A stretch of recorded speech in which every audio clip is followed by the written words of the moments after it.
اعوذ باللہ من الشیطان الرجیم بسم اللہ الرحمن الرحیم اقترب للناس حسابهم وهم فی غفلۃ معرضون ما یاتیہم من ذکر من ربہم محدث الا استمعوه وهم یلعبون صدق اللہ العظیم۔ رب اشرح لی صدری ویسر لی امری واحلل عقدۃ من لسانی یفقہوا قولی۔ اللہم الہمنا رشدنا واعذنا من شرور انفسنا، اللہم ارنا الحق حقا وارزقنا اتباعہ وارنا الباطل باطلا وارزقنا اجتنابہ، اللہم وفقنا لما تحب وترضى، آمین یا رب العالمین۔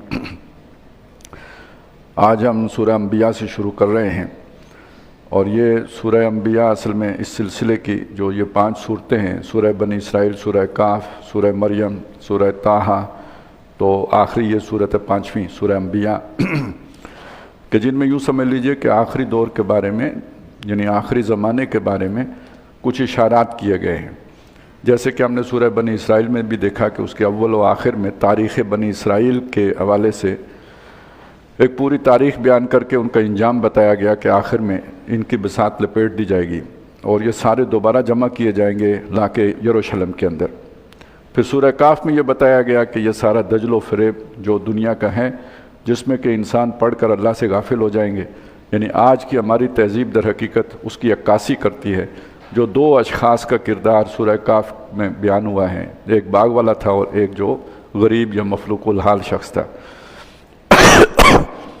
آگے جو سورہ مریم میں آئی بات، 2 باتیں اہم تھی اس میں، ایک شیاطین کا عام ہو جانا اور لوگوں کو آ کے جوش دلانا، دنیا ہی کی طرف راغب کرنا، زخرف القول غرورا کے ذریعے سے گویا، اور دوسری طرف یہ کہ جو امت کی پست حالی ہے اس سے اسے نکالنے کے لیے جیسے اللہ تعالیٰ نے سبب کے بغیر حضرت زکریا کو اولاد دی اور جیسے حضرت مریم کو بیٹا ہوا بغیر انسانی جو ہے وہ کسی بشر کے چھوئے، تو گویا اسی طرح معجزانہ طور پر اللہ تعالیٰ مسلمانوں کے لیے کوئی قیادت یا لیڈرشپ جو ہے اس کا اہتمام کریں گے، جس کا ذکر احادیث میں حضرت مہدی اور حضرت مسیح علیہ السلام کے حوالے سے آیا ہے۔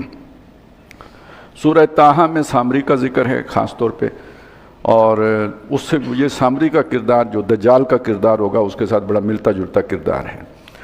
اب ہم سورہ انبیاء میں آئے ہیں تو یہاں یاجوج ماجوج کا بھی ذکر ہے، اور اس کے ابتدا میں جو اس وقت کے دنیا میں خاص طور پہ کھیل کود تماشا، جو یعنی زندگی ایک کھیل کود اور تماشا بنا کے رکھ دی گئی ہے، اور جس طرح سپورٹس جو انڈسٹری ہے اور جو فلم انڈسٹری ہے اس کو دوام دیا گیا ہے، تو یہ اصل میں اس چیز کو بھی سمجھ لیں کہ سرمایہ دار کی ضرورت ہوتی ہے کچھ مشہور شخصیات، ایسی شخصیات جن کے لوگ دیوانے ہوں، جن کے جو پرستار ہوں جن کے، کیونکہ وہ شخصیات جس طرح کے کپڑے پہنیں گی، جس طرح کی وہ ان کا لائف سٹائل ہوگا، جس طرح کے برانڈ وہ استعمال کریں گی، تو لوگ ان چیزوں کی طرف والہانہ لپکیں گے۔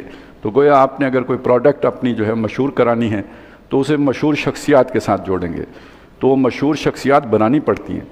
پہلے وقتوں میں وہ مشہور شخصیات جو ہے نا وہ ہوتی تھی، کوئی دلیر ہے، کوئی بہادر ہے، کوئی جو ہے نا اس میں لیڈرشپ کوالٹیز ہیں۔ اب وہ لوگ پتہ ہی نہیں کہاں ہوتے ہیں، اب کوئی علم کوئی اہم شے نہیں ہے، اب کوئی کردار اہم شے نہیں ہے، اب یہ کہ آپ کو کوئی فن آتا ہو، وہ فن گلوکاری کا ہو، وہ فن جو ہے نا جسم کی شاعری کا ہو، یعنی جسے آپ رقص کہتے ہیں، یا یہ کہ وہ فن جو ہے نا کوئی کھیل تماشے کا ہو، ان کے لوگ پرستار ہوتے ہیں۔ لہٰذا ایسی شخصیات تراشنا یہ سرمایہ دار کی ضرورت ہوتا ہے۔ تو پوری دنیا میں آپ دیکھیں کہ سپورٹس انڈسٹریز پہ کتنے پیسے خرچ کیے جاتے ہیں، کتنا ہائیلی پیڈ لوگ ہوتے ہیں، اور اسی طرح جو ہے نا فلم میں جو ہوتے ہیں، شوبز میں، تو وہ در حقیقت انسان کے ذہن کو ان بنیادی سوالات کی طرف جانے نہ دو۔ جب وہ فارغ ہو تو اس کھیل تماشے میں لگا رہے، اور اس کے علاوہ اس کے سامنے زندگی کے مقاصد دنیا کو بنا دو، تاکہ جب وہ ورکنگ ڈیز میں ہو تو پاگلوں کی طرح کام کرے، اپنے محنت کرے، اور یہ سوچے ہی نہ کہ میری زندگی کا مقصد کیا ہے، بس یہ سوچے کہ میں نے فلانی چیز خریدنی ہے، فلانی خریدنی ہے، فلانی جگہ گھر بنانا ہے، سٹینڈرڈ بلند کرنا ہے، تو وہ، اور اس کے بعد جب تھک جائے 2 دن عیاشی کے لیے اسے سامان دے دو۔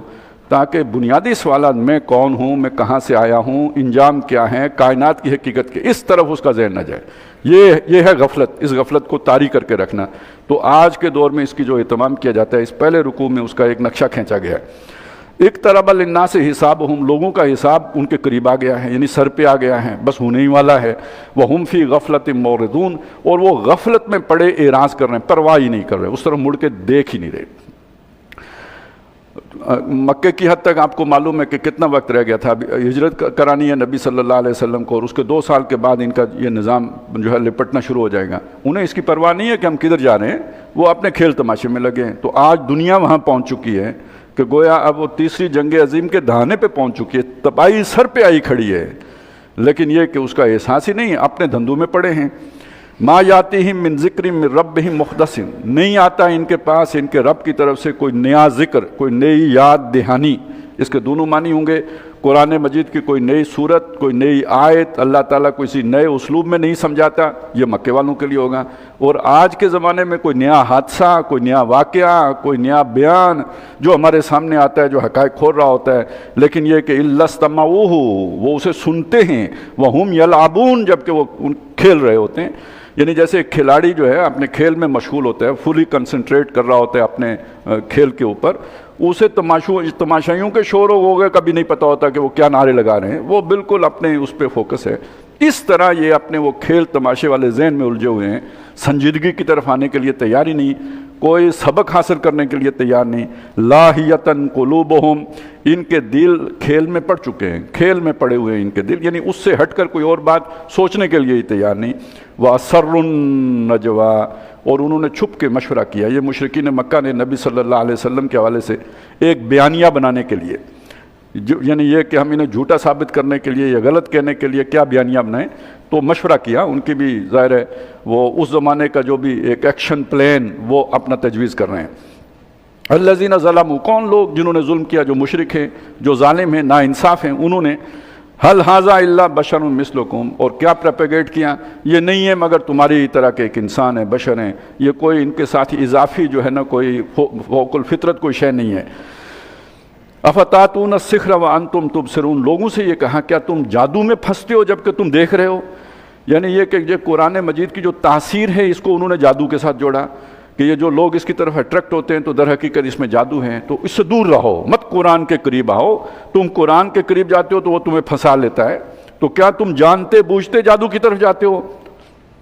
قل ربی یعلم القول فی السماء والارض، قال ربی یعلم القول فی السماء والارض، رسول نے کہا کہ میرا رب وہ ہے جو بات کو جانتا ہے، جو آسمان میں ہو، جو زمین میں ہو۔ یعنی تم چھپ کے مشاورت کرتے ہو تو کیا اللہ کو نہیں معلوم؟ اللہ کو معلوم ہے، وَهُوَ السَّمِيعُ الْعَلِيمُ، وہ سننے والا جاننے والا ہے۔ بل قالوا اضغاث احلام، بلکہ انہوں نے یہ کہا کہ یہ اضغاث، یعنی وہ اس کا ترجمہ ہم یہی کرتے ہیں پریشان خیالات ہیں یا خواب ہیں، اصل میں احلام تو کہتے ہیں خواب کو، لیکن یہ جو اضغاث ہے نا یہ جمع ہے تنکے کی، تو یعنی یوں سمجھے جیسے ہوتا ہے نا کوئی گھاس پھوس کا کوئی گٹھڑی آپ بنا لیں، تو اس طرح یہ خیالات کی گٹھڑی ہے، یہ کوئی مربوط علم نہیں ہے، کوئی اس کے پیچھے کوئی سیکوینس نہیں ہے، کوئی منظم جو ہے کوئی شے نہیں ہے، بلکہ بکھرے ہوئے خیالات کا مجموعہ ہے جو یہ پیش کر رہے ہیں۔ اضغاث و احلام، بل افطرا، بلکہ یہ کہتے ہیں یہ خود گھڑ کے لائے ہیں، بل ہوا شاعر، بلکہ انہوں نے کہا کہ یہ شاعر ہیں۔ یعنی یہ ایک بیانیے پہ ٹک بھی نہیں سکتے، اصل میں یہ ان کے اپنے کنفیوژن کی طرف اشارہ کیا جا رہا ہے کہ اگر وہ سچے ہوتے تو کوئی ایک بات کہتے، جھوٹ کے کہتے ہیں پاؤں نہیں ہوتے تو ایک دن کہتے ہیں کہ یہ جادو ہے، دوسرے دن کہتے ہیں شاعر ہیں، تیسرے دن کہتے ہیں کہ یہ اضغاث و احلام ہیں، پھر کہتے ہیں انہوں نے خود گھڑا ہے، کبھی کہتے ہیں کوئی اور غلام آ کے انہیں سکھاتا ہے، تو ایک بیانیہ بھی نہیں بنا پاتے۔ فَلْيَأْتِنَا بِآيَةٍ كَمَا أُرْسِلَ الْأَوَّلُونَ، اب آخری بات ان کی یہ ہوتی ہے اگر یہ رسول ہیں تو جیسے پہلے رسول آئے اور وہ کوئی نہ کوئی نشانی اور کوئی نہ کوئی معجزہ لاتے رہے تو یہ بھی کوئی معجزہ لے کے آئیں۔ مَا آمَنَتْ قَبْلَهُم مِّن قَرْيَةٍ، اب اس کا جواب دیا اللہ نے، کوئی بستی ان سے پہلے نہیں گزری جو ایمان لاتی، اہلکناہا، جس کو کہ ہم نے ہلاک کر دیا، افہم یؤمنون، کیا یہ ایمان لائیں گے؟ یعنی جن کا یہ ذکر کرتے ہیں کہ انہیں معجزہ دکھایا، ہم نے نہیں دکھا رہے، تو جن کو دکھایا کیا وہ ایمان لائے تھے جو یہ ایمان لائیں گے؟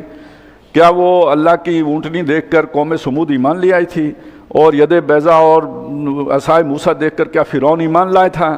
جیسے وہ نہیں لائے ایسے یہ بھی نہیں لائیں گے۔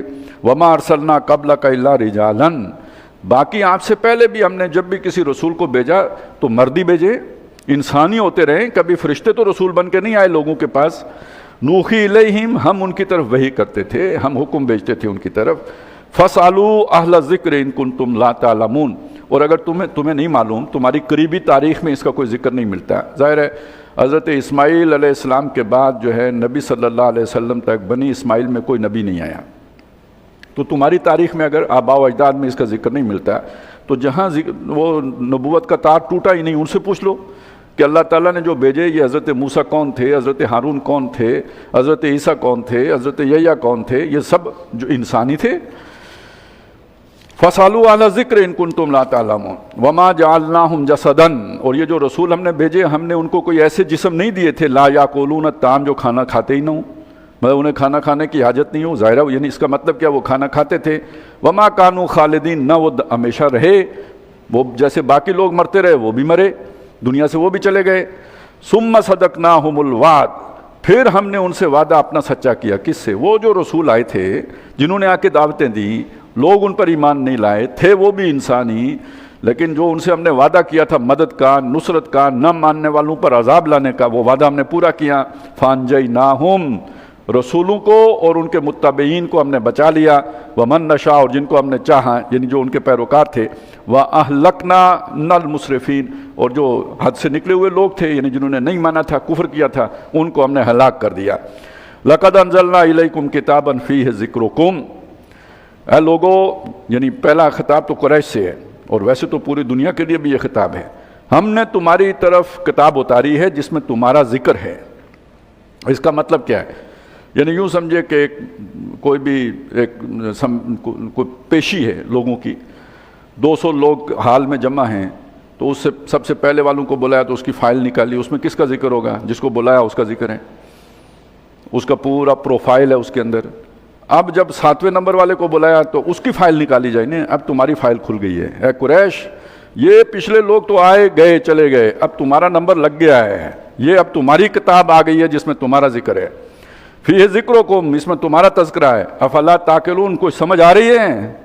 یعنی جو انجام قوم نوح، قوم عاد، قوم سمود اور ان قوموں کا ہوا، اب وہاں تمہاری باری لگ گئی ہے، قبول کرو گے تو بچو گے، نہیں قبول کرو گے تو اسی اشر سے جو ہے دو چار ہوگے جس سے وہ گزرے۔ وَكَمْ قَسَمْنَا مِنْ قَرْيَةٍ، اور کتنی بستیاں ہیں جو ہم نے پیس ڈالی، بلڈوز کر دیں، کانت ظالمتاً، جو ظلم کرنے والی تھی، ناانصاف تھی، وَأَنْشَأْنَا بَعْدَهَا قَوْمًا آخَرِينَ، اور ان کے بعد ہم نے دوسرے لوگ وہاں پہ کھڑے کر دیے۔ پوری تہذیب کی جو بساط لپیٹ دی، پورا تمدن ویران اجاڑ دیا، اس کی جگہ پھر نئے لوگ لے آئے۔ فَلَمَّا أَحَسُّوا بَأْسَنَا، تو جب جس قوم پر ہمارا عذاب آیا، جب انہوں نے محسوس کیا ہمارے عذاب کو، ظاہر ہے پہلے تو کہتے تھے لے آؤ عذاب، لے آؤ عذاب، لیکن جب عذاب کی انہوں نے آہٹ پائی، اِذَا هُمْ مِنْهَا يَرْكُضُونَ، اب لگے اس سے وہ بھاگنے کی کوشش کرنے۔ یہ جو ہے نا یرکضون، اصل میں اس کا صحیح ترجمہ ہوگا اب انہوں نے ایڑ لگائی، گھوڑے کو ایڑ نہیں لگاتے، یعنی اب انہوں نے ایڑ لگائی۔ اور ایک اور بھی اس کا معنی ہے، یعنی یہ کہ جب آدمی دوڑتا ہے تو وہ اپنی ایڑی زمین پہ نہیں لگاتا، تو ایڑ کرنا بھی ایک اس کا ترجمہ کیا جا سکتا ہے، یعنی یہ کہ اپنی ایڑی کو پاؤں یعنی زمین سے اٹھا لینا، دوڑ لگا دینا، دڑکی لگانا جسے ہم کہتے ہیں، تو اس کے لیے یہ لفظ جو ہے نا وہ اس کے قریب ترین ہے۔ تو جب ہمارا وہ عذاب آ گیا تو اب پتہ نہیں اردو میں تو ٹھیک نہیں ہوگا، لیکن یہ کہ مفہوم یہی بنتا ہے کہ انہوں نے پھر دڑکی لگائی، بجائے اس کے کہ اس کا سامنا کرنے کے وہاں سے دوڑ لگا گئے۔ لا ترکضوا، اب مت دوڑو، ورجعوا الی ما اترفتم فی، کہاں جا رہے ہو؟ کتنی محنت سے تم نے اپنا گھر بنایا تھا، اس میں اپنے آرام کی چیزیں رکھی تھی، اس میں تمہارے لیے نعمتیں ہیں، سہولتیں ہیں، نوکر چاکر ہیں، تم گھر جاگتے ہو، کوئی دوڑ کے تمہارے ہاتھ سے سامان پکڑتا ہے، کوئی ادھر بٹھاتا ہے، کوئی آپ کے لیے چائے لے کے آتا ہے، آپ کدھر پریشان ہو کے دوڑ رہے ہو؟ اپنے گھروں کی طرف جاؤ۔ وَمَسَاكِنُكُمْ، اپنے گھروں میں مَسَاكِنُكُمْ لَعَلَّكُمْ تُسْأَلُونَ، تاکہ تم پوچھے جاؤ، تمہاری آؤ بھگت ہو، تمہاری جو ہے وہاں پہ کوئی تمہاری ٹہل سیوا کرے، تو دوڑ کدھر رہے ہو؟ جو آرام کی جگہ تھی ادھر جاؤ۔ یہ طنز ہے جو اللہ تعالیٰ کہہ رہے ہیں، دیکھیں یہ سارا کچھ آپ نے بنایا تھا، بھاگنے کے لیے تو نہیں بنایا تھا، تو اب کیوں بھاگ رہے ہو؟ قالوا یا ویلنا، اب وہ کہیں گے ہماری شامت، انا کننا ظالمین، ہم ظالم تھے، گناہگار تھے۔ یہ بنانا جرم نہیں تھا، اللہ کو بھول جانا ظلم تھا، اس میں پڑھ کر اللہ کو پیٹھ پیچھے ڈال دینا ظلم تھا، تو ہم ظالم تھے۔ فما زالت تلک دعواہم حتی جعلناہم حصیدا خامدین، تو وہ یہی پکارتے رہیں گے کہ ہم ظالم، اسی میں لگے رہیں گے، یہاں تک کہ ہم نے انہیں مٹا دیا، کاٹ کر گرا دیا جیسے بجھے ہوئے انگارے ہوں۔ وما خلقنا السماء والارض وما بینہما لاعبین، اور ہم نے یہ ہے اصل میں جو بات سمجھائی جا رہی ہے، یہ دنیا بے مقصد نہیں بنی۔ اگر یہاں لوگ گناہ کرتے رہیں اور یوں ہی لمبے چھوڑ دیے جائیں تو اس کا مقصد ہی فوت ہو گیا۔ ایسا نہیں ہو سکتا کہ ہم نے کھیل کھیلا ہے اور تم اپنی مرضی کرتے رہو، یہ تم کھیل بنا کے اسے بیٹھ گئے ہو، ہم نے تو ایک بڑی سنجیدہ تخلیق کی ہے، با مقصد تخلیق کی ہے۔ تو ہم نے آسمان اور زمین اور جو کچھ ان کے مابین ہے، یہ کھیلتے ہوئے نہیں بنایا، نہ کھیل کے لیے بنایا ہے، نہ ہی یہ کہ ہم اس میں کھیل کی چھٹی دے سکتے ہیں۔ لو اردنا ان نتخذ لہوا، اگر ہمیں کوئی کھیل ہی کھیلنا ہوتا لاتخذناہ من لدنا، ہم اپنے پاس ہی کوئی کھیل کھیل لیتے، اتنا بڑا اہتمام کرنے کی ہمیں ضرورت نہیں تھی۔ ان کننا فاعلین، اگر ہمیں کرنا ہوتا، ہم کوئی بے مقصد کام نہیں کرتے، ہم کوئی فضول کام نہیں کرتے، ہم جو کام بھی کرتے ہیں با مقصد ہوتا ہے۔ یہ کھیل کود ہمارا کام نہیں ہے، ہم با مقصد کام کرتے ہیں۔ لیکن اگر فرض کریں، بالفرض محال اگر کرنا ہوتا تو اتنا کھکھیڑ مول لینے کی ضرورت نہیں تھی، ہم اپنے پاس کوئی کھیل کھیل لیتے۔ لیکن اصل بات کیا ہے؟ اصل یہ بل نقذف بالحق علی الباطل، ہم حق کی ضرب لگاتے ہیں باطل کے اوپر، یعنی یہ دنیا میں کشمکش حق و باطل رہتی ہے، ہم فری ہینڈ نہیں دیتے باطل کو کہ جو مرضی کرتا پھرے، اس کو انٹرپٹ کرتے ہیں جب وہ حد سے بڑھتا ہے، اس پر اپنے عذاب کا کوڑا برساتے ہیں۔ بل نقذف بالحق علی الباطل فیدمغہ، وہ اس کا دماغ نکال دیتا ہے، اس کا بھیجا نکال، یعنی اس کی کھوپڑی پھاڑ دیتا ہے۔ فاذا ہوا زاہق، وہ چلا جاتا ہے۔ وہ ہم یعنی قانون قدرت یہ ہے، قانون فطرت یہ ہے، جاگ جیسے مٹ جاتی ہے اور پانی رہ جاتا ہے، اسی طرح یہ سمجھ لیجئے، یہ دھواں مٹ جاتا ہے، اگر کوئی آگ ہے تو وہ رہ جائے گی، اسی طرح یہ بات سمجھ لیجئے کہ یہ جو باطل ہے اس کا کوئی وجود نہیں ہے، وہ ختم ہونے والا ہوتا ہے اور حق ہی باقی رہتا ہے، یہ قانون فطرت ہے۔ وَلَكُمُ الْوَيْلُ مِمَّا تَصِفُونَ، لیکن جو تم بیان کر رہے ہو اس میں تمہارے لیے بربادی ہے، یعنی تم سمجھتے ہو کہ یہ چھوٹ ملی رہے گی اور یہ کوئی کھیل تماشا ہے جو اللہ نے لگا رکھا ہے اور اللہ کو اس کی کوئی پرواہ ہی نہیں ہے۔ جو اس طرح کے خیالات جس کسی کے بھی ہیں، یا خود بنی ہے کائنات چلی جا رہی ہے، یا بنائی تو اللہ نے تھی لیکن اب اس کے بعد چھوڑ دی اپنی مرضی کی، جو جیسے کوئی رہے، یا مرنے کے بعد کوئی حساب کتاب نہیں ہوگا، یہ وہ ڈسکرپشنز ہیں جو تم دے رہے ہو اور اس میں تمہارے لیے ہلاکت ہے اور بربادی ہے۔ وَلَهُ مَنْ فِي السَّمَاوَاتِ وَالْأَرْضِ، اسی کا ہے جو کچھ کے آسمانوں اور زمین میں ہے، یعنی مالک وہ ہے۔ وَمَنْ عِنْدَهُ، اور جو اس کے پاس ہیں یعنی فرشتے، لَا يَسْتَكْبِرُونَ عَنْ عِبَادَتِهِ، وہ اس کی فرما برداری سے، بندگی سے، تابعداری سے، پرستش سے، اس کے آگے جو ہے نا سجدہ اور رکوع کرنے سے وہ کوئی سرکشی نہیں کرتے، تکبر نہیں کرتے۔ وَلَا يَسْتَكْثِرُونَ، اور نہ سستی اور قائلی کرتے ہیں۔ يُسَبِّحُونَ اللَّيْلَ وَالنَّهَارَ، دن اور رات وہ اس کی تسبیح کرتے رہتے ہیں، اس کے نام کی مالا جپتے رہتے ہیں۔ لا یفترون، تھکتے بھی نہیں ہیں، یہ کرنے سے تھکتے بھی نہیں۔ ام اتخذوا آلہۃ من الارض، کیا انہوں نے اللہ کے مقابلے میں زمین سے نکال کر کوئی اپنے معبود بنا لیے ہیں؟ ظاہر ہے یہ جو پتھروں سے تراشے ہیں یا جو بھی جس طرح بھی بنائے ہیں، زمین سے ہی نکال کے بنائے نا۔ ہم ینشرون، جو ایسے معبود ہیں کہ جو انہیں زندہ کر دیں، دوبارہ اٹھا کھڑا کریں، انہیں زندہ کر سکیں مرنے کے بعد۔ لو کان فیہما آلہۃ، ایک بات ہے اور بھی سوچنے کی، یہ ذرا تھوڑا سمجھدار آدمی اس کو سمجھ سکتا ہے کہ اگر زمین کے اوپر ہوتے یا آسمانوں اور زمین میں ہوتے آلہۃ، معبود زیادہ، ایک سے زیادہ ہوتے، الا اللہ، اللہ کے سوا، لفسدتا، آسمانوں اور زمین میں فساد پیدا ہو جاتا۔ اب یہ سمجھنے کی بات کیا ہے اس میں؟ یہ تو دیکھیں جہاں پہ دو ہوں، اختلاف تو نیچرل بات ہے۔ اب فرض کریں دو خدا برابر حیثیت کے مالک ہوں، ایک کہے بھئی آج بارش ہونی ہے کیونکہ گرمی بہت زیادہ ہے، دوسرا کہے نہیں آج میرے ماننے والے کی تو شادی ہے، آج بارش نہیں ہو سکتی، وہ کہے نہیں میرا جو وہ دوست ہے کسان، اس کا تو آج زمین خراب ہو جائے گی اگر آج بارش نہ ہوئی۔ تو بھائی بتائیں نا، پھر اب فوجیں تیار ہوں گی دونوں کی یا نہیں، اور لڑائی ہوگی یا نہیں، گولہ باری آر پار شروع ہو جائے، جیسے یہاں ملک لڑتے ہیں ایسے ان کی لڑائی ہو جائے گی، مفادات کا ٹکراؤ ہوگا، پرستاروں کا ٹکراؤ ہوگا، اس کے نتیجے میں لڑیں گے۔ تو اب خدا اگر لڑیں گے، امریکہ اور روس لڑیں تو کتنی تباہی آئے، تو جب دو خدا لڑ پڑیں تو آپ سوچیں کتنی تباہی آئے۔ لفسدتا، فساد مچ جائے آسمانوں اور زمین میں۔ تو یہ بھی ایک دلیل ہے کہ اگر ایک زمین کے اوپر آپ لوگ لڑتے رہتے ہو، باقی کہیں کوئی لڑائی نہیں ہے، تو اس کا مطلب الہ ایک ہی ہے، ایک ہی کی مرضی چلتی ہے، ایک ہی ہے جو نظام ہستی چلا رہا ہے۔ لفسدتا فسبحان اللہ رب العرش عما یصفون، تو اللہ بہت پاک ہے، یعنی اس طرح کی کسی بھی جو کمی ہے یا کمزوری ہے کہ اس کے اختیار میں کوئی اور ڈنڈی مارے، اس سے بہت پاک ہے، بہت بلند ہے۔ وہ جو رب العرش ہے یعنی پوری سلطنت کا اکیلا مالک ہے، اما یصفون کس چیز سے بھی پاک ہے، جو یہ بیان کرتے ہیں اس کے بارے میں کہ وہ ایسا ہے، اس میں یہ کمی، اس سب بات سے وہ بہت پاک ہے۔ لا یسأل عما یفعل، وہ نہیں پوچھا جائے گا جو لوگ کرتے، جو وہ کرے، وہم یسألون، جبکہ لوگ پوچھے جائیں گے، اس سے کوئی پوچھنے والا نہیں ہے، کسی کو یارہ ہی نہیں ہے اس سے پوچھے آپ نے یہ کیا کیا، لیکن جو کچھ لوگ کریں گے وہ ان کا محاسبہ ہوگا، وہ پوچھے جائیں گے۔ ام اتخذوا من دونہ آلہہ، کیا انہوں نے اللہ کو چھوڑ کر اوروں کو معبود بنایا ہے؟ قل ہاتوا برہانکم، ان سے کہیں کہ اپنی کوئی سند، کوئی دلیل، کوئی اس کی جو ہے وہ اس کے وجود پر کوئی گواہی لے کے آئیں۔ ھذا ذکر من معی و ذکر من قبلی، یہی بات میری اور میرے ساتھیوں کی بھی ہیں، اور جو مجھ سے پہلے گزرے ہیں ان کی بھی یہی بات تھی، یہی توحید کا کلمہ ہم سب کا کلمہ ہے۔ بل اکثرهم لا یعلمون الحق، لیکن ان کی اکثریت حق کو جانتی ہی نہیں۔ فہم مورزون، اس لیے یہ اعراض کر رہے ہیں، کنی کترا رہے ہیں۔ وما ارسلنا من قبلک من رسول، اور آپ سے پہلے ہم نے کسی رسول کو نہیں بھیجا، الا نوحی الیہ، مگر اس کی طرف یہی حکم بھیجا، انہ لا الہ الا انا، کہ نہیں ہے کوئی الہ، کوئی حاکم، کوئی حاجت روا، کوئی پالنہار، کوئی مشکل کشا، کوئی عبادت کے لائق مگر میں ہی۔ فاعبدون، پس میرا ہی کہا مانو، میرے ہی بتائے ہوئے راستے پر چلو، میری ہی بندگی کرو۔ وقالوا اتخذ الرحمن ولدا، انہوں نے کہا رحمان کی اولاد ہے، بیٹیاں ہیں فرشتے اللہ کی، یا یہ کہ جیسے عیسائیوں نے کہا کہ اللہ تعالیٰ کا جو ہے عیسیٰ علیہ السلام اللہ کے بیٹے ہیں، سبحانہ، وہ اس سے پاک ہے۔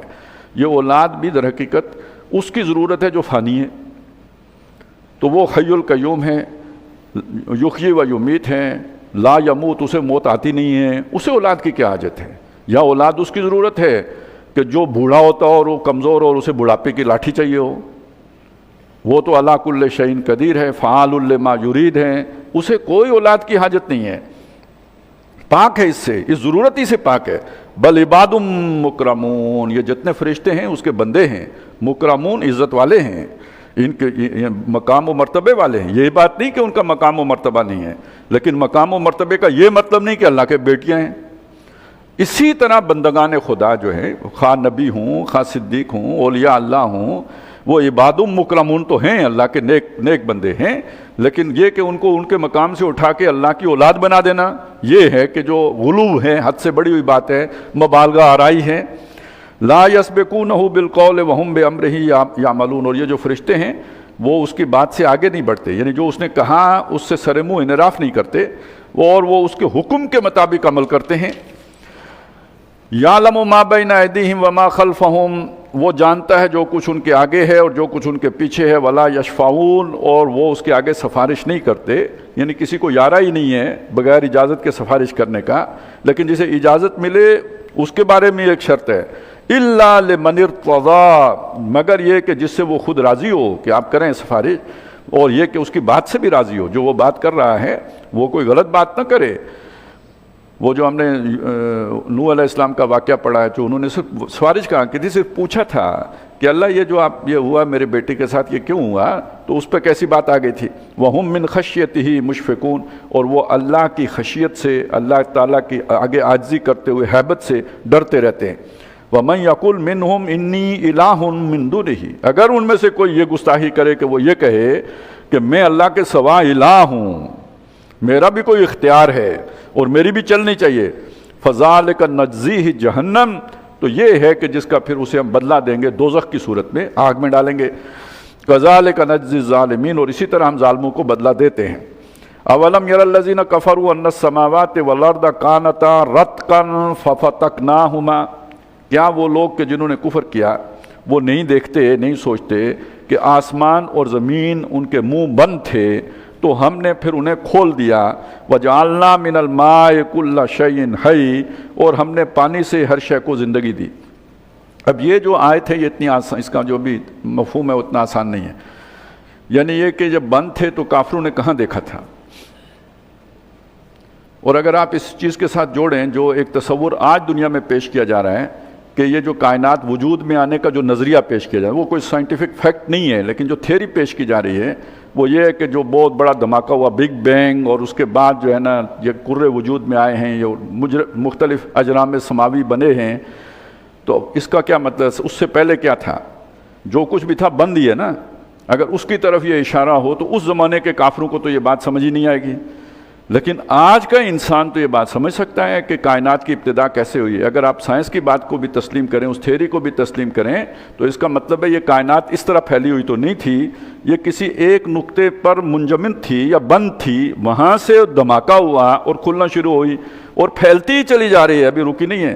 اس سورہ مبارکہ کے آخر میں جا کے ایک بڑی اور عجیب بات آئے گی کہ یہ جو پھیل رہی ہے نوعید ہو، اسے واپس بھی ہم لے کے آئیں گے، اور یہ بھی ایک تھیوری موجود ہے کہ ابھی یہ تو ایکسپینڈ کر رہی ہے لیکن یہ ریورسل ہوگا۔ یہ اب سائنٹیفکلی جو ہے نا اس یہاں تک لوگوں کے ذہن پہنچے ہیں کہ یہ واپسی بھی ہوگی اور جہاں سے ابتدا ہوئی تھی وہاں لوٹ بھی جائے گا یہ سارا نظام۔ تو ہم نے اسے کھول دیا، وَجَعَلْنَا مِنَ الْمَاءِ كُلَّ شَيْءٍ حَيٍّ، ہر شے کو ہم نے پانی سے زندگی دی۔ اچھا یہ بات بھی زمین کے اوپر ہی زندگی جو ہے نا وہ ابھی تک معلوم ہوئی ہے، جو بھی زندگی حیوانی زندگی ہے اس کا وجود آج ابھی تک جو مشاہدے میں آیا ہے وہ صرف زمین پر ہے۔ اور یہاں پہ کیا ہوا؟ وہی خاکی کرہ یہ بھی تھا، پھر یہ کہ اس کے وہ جب اس سے گیسیں نکلی ہیں، گیسیں نکلنے کے نتیجے میں بخارات بنے ہیں، ان بخارات نے بادلوں کی صورت اختیار کی ہے، پھر بارشیں برسی ہیں، وہ آگ ٹھنڈی ہوئی ہے، پھر اس کے بعد جو ہے نا اوپر یہ خاک بن گئی ہے اور یہ سمندر وجود میں آئے ہیں، اور پھر وہ زندگی کا آغاز اس نمی گارے یعنی مٹی اور پانی کی نمی سے، یہاں سے زندگی کا آغاز ہے۔ تو ہم نے ہر شے کو پانی سے زندگی دی۔ افلا یؤمنون، تو کیا یہ ایمان نہیں لاتے؟ یہ ہماری قدرت کا کمال ہے۔ تو یہ وہ جو آگے ہم پڑھیں گے سورہ جو ہے نا سجدہ میں، وہاں پہ یہ سورہ حامیم السجدہ کے آخر میں سنریہم آیاتنا فی الآفاق وفی انفسہم، بلکہ نہیں الف لام میم السجدہ کے، ہم انہیں دکھائیں گے اپنی نشانیاں آفاق میں بھی اور ان کی جانوں کے اندر بھی، حتیٰ یتبین لہم انہ الحق، یہاں تک کہ یہ بات ان پر کھل جائے گی یہ قرآن سچ ہے اور حق ہے۔ نہیں الف لام میم نہیں ہے، میرا خیال خام میم ہی ہے۔ تو یہ بات ان پر کھل جائے گی کہ قرآن سچ ہے اور حق ہے۔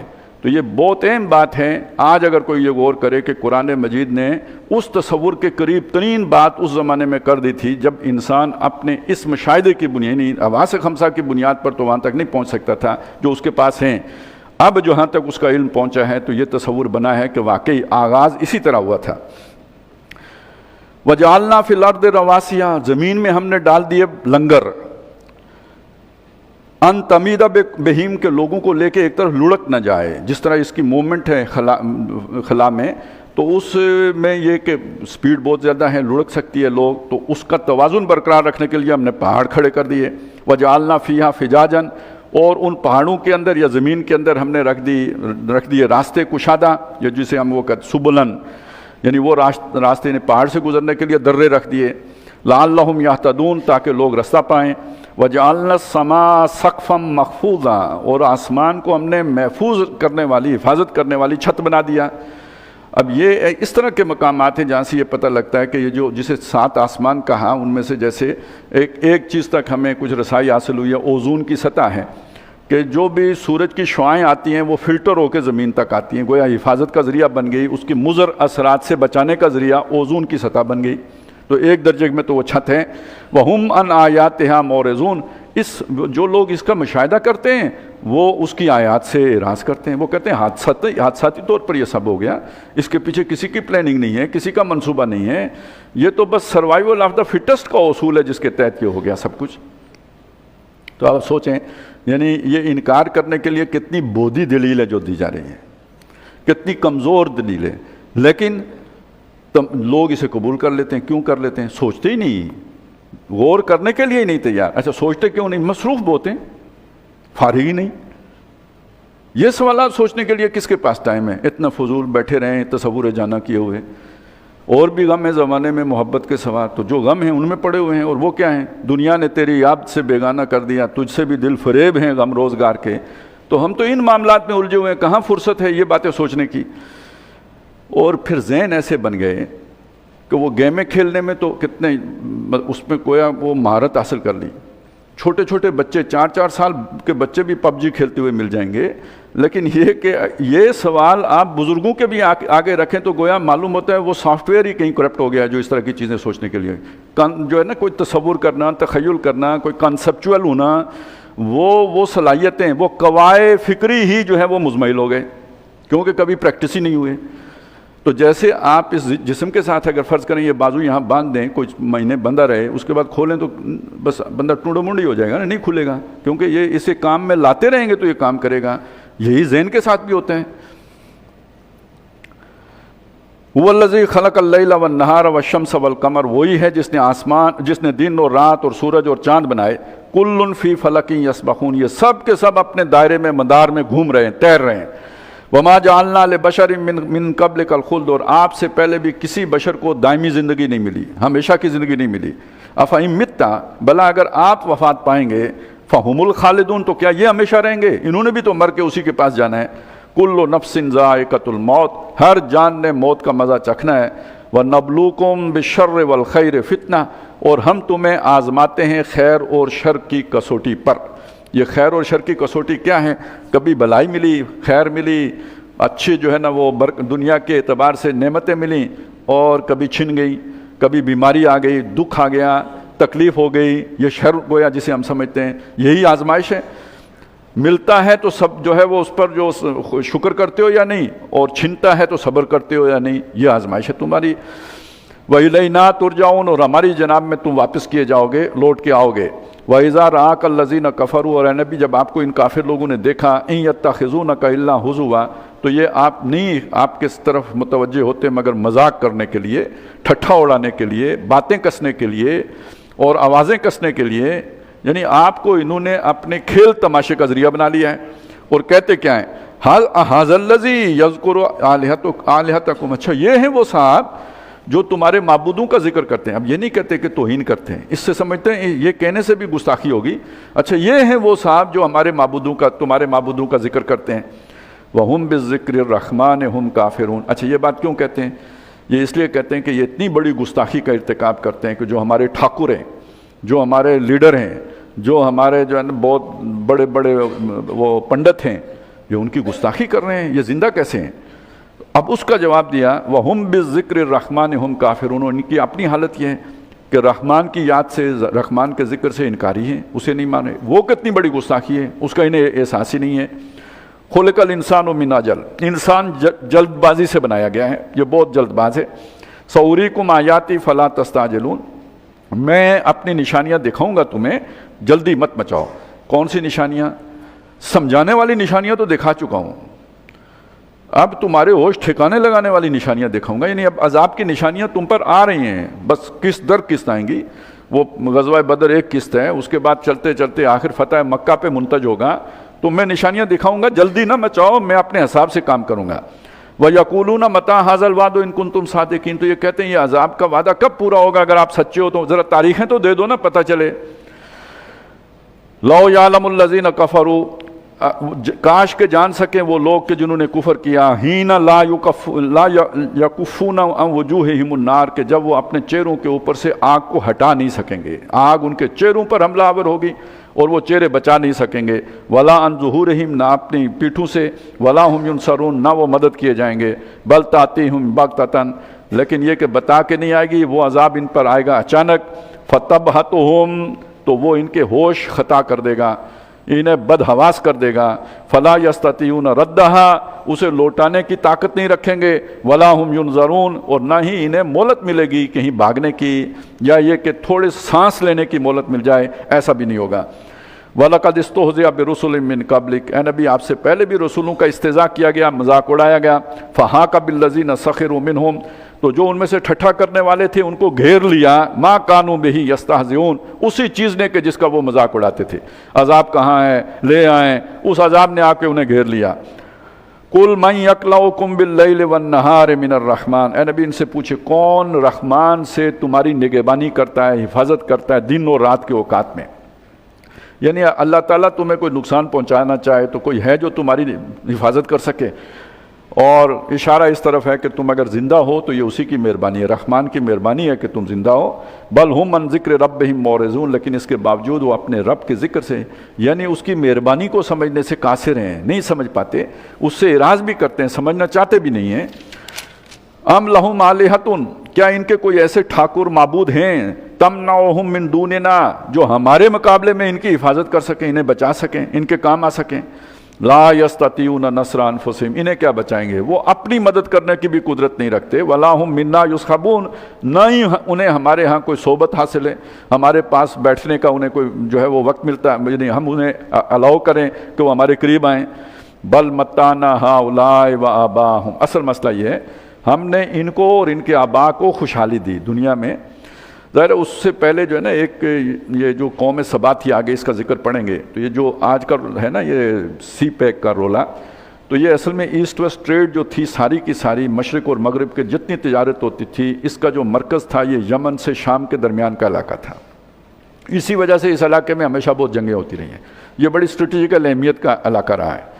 اور یہ جو ایسٹ ویسٹ ٹریڈ ہوتی تھی، اس کا روٹ یہ ہوتا تھا، یعنی جتنا مال جو ہے نا ادھر مشرق سے جاتا تھا، اب آپ دیکھیں انڈونیشیا ہے، انڈیا ہے، چائنا ہے، بڑے بڑے ممالک ہیں، بہت کثیر آبادی کے ملک ہیں، جو یہاں سے جتنا سامان جائے گا وہ یمن کی بندرگاہ پہ جا کے اترے گا۔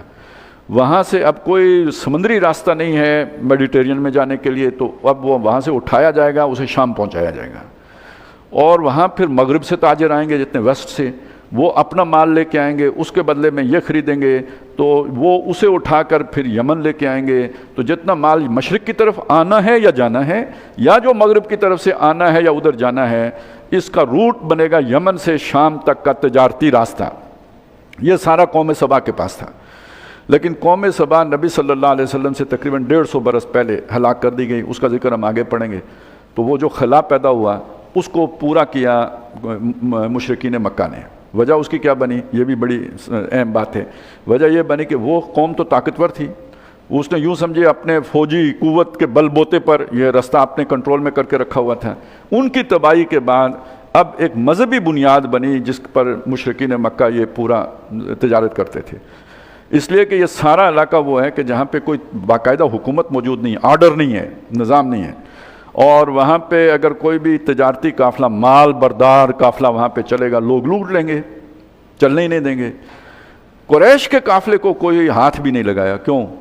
پورے عرب کے خدا قریش کے پاس۔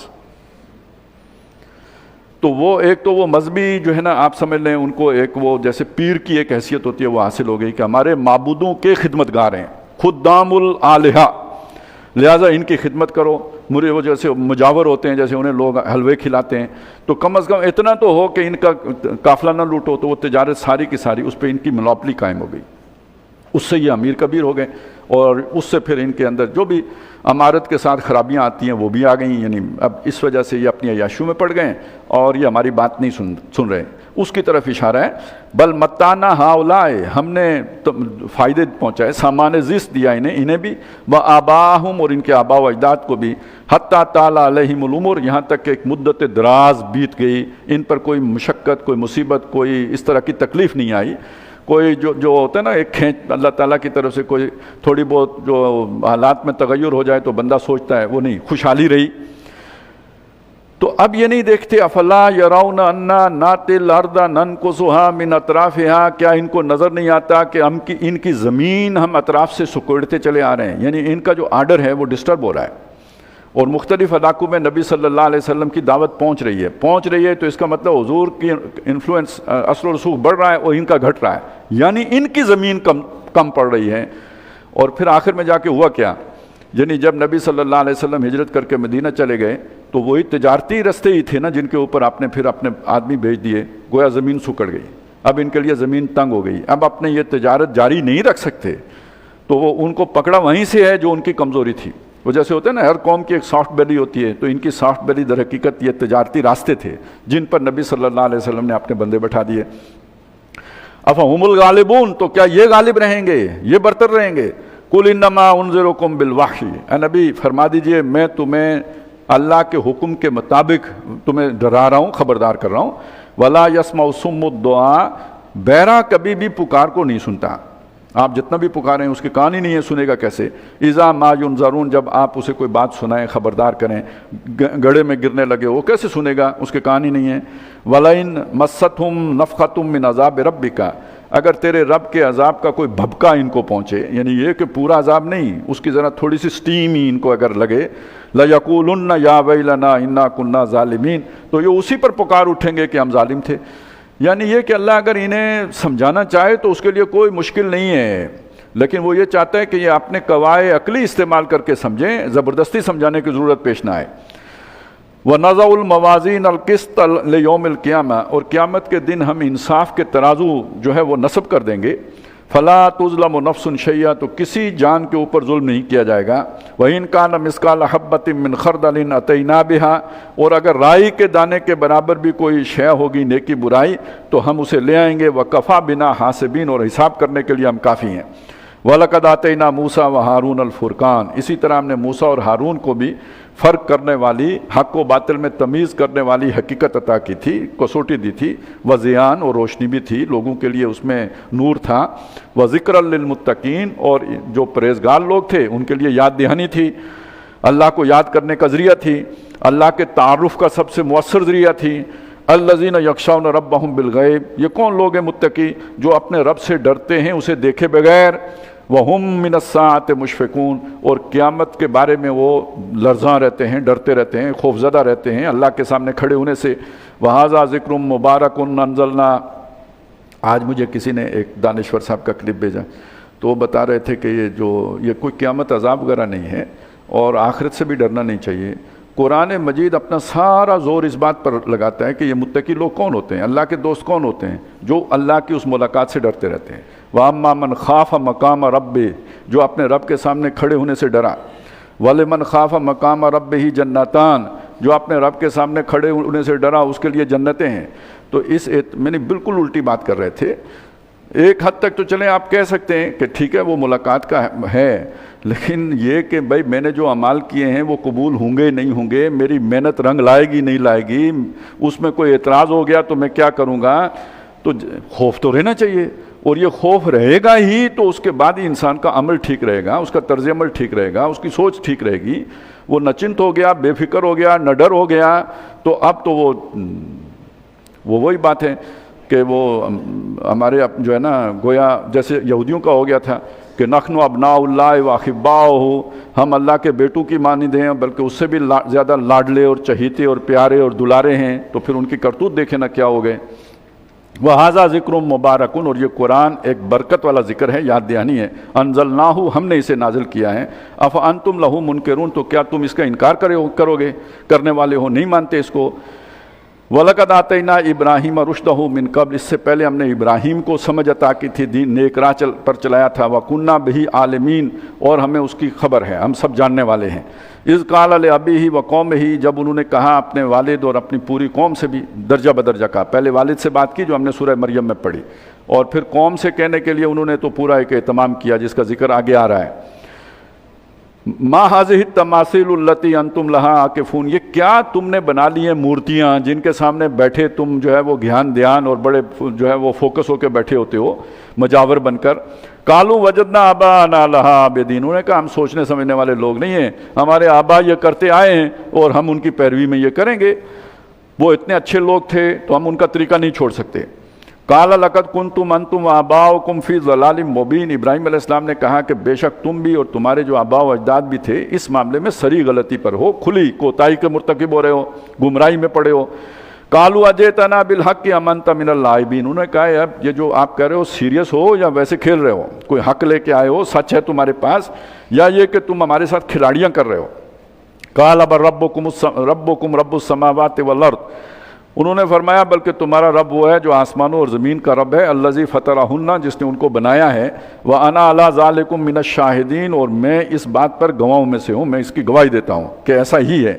وتاللہ، اب یہ بات انہوں نے ضروری نہیں کہ اعلانیہ کہی ہو سکتا ہے دل میں کہی ہو، اور یہ کہ ایک محدود گروہ میں کہی ہو، یعنی ایک آپ تصور کریں ایک ایسے معاشرے کا، یہ آج کا دور نہیں ہے بلکہ یہ کہ کوئی برادری ہے، قبیلے ہیں، مختلف کسی جگہ پہ رہتے ہیں، تو اپنی برادری کی کسی محفل میں انہوں نے یہ بات کی اور شروع کی ہو یہاں سے بات، اور دل میں یہ بات کہی یا وہاں کہہ بھی دی، اپنے دوستوں میں احباب میں رشتہ داروں میں یہ بات کہہ دی، وَتَاللَّهِ اللہ کی قسم لَأَكِيدَنَّ أَصْنَامَكُمْ میں تمہارے ان معبودوں، یہ جو تم نے مورتیاں بنائی ہیں، ان کے ساتھ ان کا کوئی بندوبست کروں گا، بعد ان تولوا مدبرین، بعد اس کے کہ جب تم منہ موڑ کے چلے جاؤ گے۔ یہ پھر وہ پورا انہوں نے ایک انتظار کیا ایک موقع کا، وہ ہوتا یہ تھا کہ ان کا ایک سالانہ جشن کہہ لیں یا ایک عبادت کا دن کہہ لیں یا میلے کا دن کہہ لیں، جس میں وہ اپنی بستی سے باہر جا کر ستاروں کی عبادت کرتے تھے۔ اور ایک موقع پہ وہ ابراہیم علیہ السلام بھی ان کے ساتھ تھے، وہ جو سورہ انعام میں ہم نے سارا واقعہ پڑھا ہے وہیں ان کے سامنے وہ بات رکھی تھی، لیکن وہ شاید محدود بات ہی تھی، کچھ خاص اپنے قریب کے حلقے کے ساتھ وہ بات تھی۔ یہ بات بھی وہ کر رہے ہیں کہ جب تم سب جاؤ گے نا ادھر تو پھر میں ان کا بندوبست کروں گا، یہ جگہ تو خالی ہوگی، میں ان کا انتظام کر لوں گا۔ فَجَعَلَهُمْ جُزَازًا تو جب وہ چلے گئے، پیچھے معبد خالی تھا، تو حضرت ابراہیم علیہ السلام نے ان کے ٹکڑے ٹکڑے کر دیے، سارے خدا پاش پاش کر دیے، إِلَّا كَبِيرًا لَهُمْ سوائے جو ان میں سے بڑا تھا، لَعَلَّهُمْ إِلَيْهِ يَرْجِعُونَ تاکہ وہ اس کی طرف لوٹیں۔ اس کے ایک معنی تو یہ ہو سکتا ہے کہ ان کا خیال اس بڑے کی طرف جائے جس سے آلہ قتل برآمد ہو رہا ہے، کیونکہ اسی کے کندھے پہ انہوں نے وہ تھوڑا رکھ دیا تھا تیشہ جس سے سارے توڑے تھے۔ اور ایک مطلب یہ بھی ہے کہ لوگ ابراہیم علیہ السلام سے پوچھنے آئیں تاکہ انہیں موقع ملے کہ وہ اپنی بات ان کے سامنے رکھ سکیں۔ قالوا من فعل هذا بآلهتنا، اب جب واپس آئے ہوں گے آپ سوچیں کہ اتنا بڑا حادثہ، یعنی وہ تو پورے ملک کے لیے ایک تباہ کن خبر بن گئی، بریکنگ نیوز تو بہت ہلکی بات ہے اس کے مقابلے میں، کہ بھئی ہمارے معبودوں ہی کو کوئی توڑ پھوڑ کے چلا گیا۔ تو اب لوگوں نے کہا من فعل هذا، یہ کام کس نے کیا، بآلہتنا ہمارے معبودوں کے ساتھ، انہ لمن الظالمین وہ تو بہت نا انصافوں میں سے ہے، ظالموں میں سے ہے، بہت ہی گناہگاروں میں سے ہے۔ قالوا سمعنا، اب وہ جن لوگوں کے سامنے ابراہیم علیہ السلام نے یہ باتیں کی تھی وہ بولے، انہوں نے کہا ہم نے سنا فتن ایک نوجوان ہے، یذکرہم وہ ان کا ذکر کرتا تھا۔ اب یہ دیکھیں، یہ نہیں کہا کہ گستاخی کرتا تھا، انہیں کہتا تھا یہ کچھ بھی نہیں ہے، سمجھتے تھے یہ بات بھی ہم نے جو اس کا قول بھی نقل کر دیا تو ہم گناہگار ہو جائیں گے، لہذا ابراہیم علیہ السلام کی باتوں کو بھی نقل کرنا انہوں نے گوارا نہیں کیا۔ اب اللہ کے خلاف کوئی بات کرے تو ہم نہیں گوارا کرتے وہ بات کہنے، اور کریں بھی تو ہم کہتے ہیں نقل کفر نہ باشد، تو گویا یہ اسپرٹ تھی اس کے پیچھے۔ اور انہوں نے کہا ایک نوجوان ہے یذکرہم جو ان بتوں کا ذکر کیا کرتا تھا، یعنی انہیں برا بلا کہتا تھا، اصل بات یہ ہے۔ پھر اس کے بعد کہتے ہیں یقال لہ ابراہیم، اسے ابراہیم کہا جاتا ہے، اس کا نام یعنی ابراہیم ہے۔ قالو وہ جو بڑے اب ٹھاکر تھے، سردار تھے، بڑے بڑے جو قوم کے بڑے تھے، انہوں نے کہا فاتو بہی علی اعین الناس، وہ جو بھی کوئی ابراہیم ہے اسے لے کے آؤ ادھر لوگوں کے سامنے۔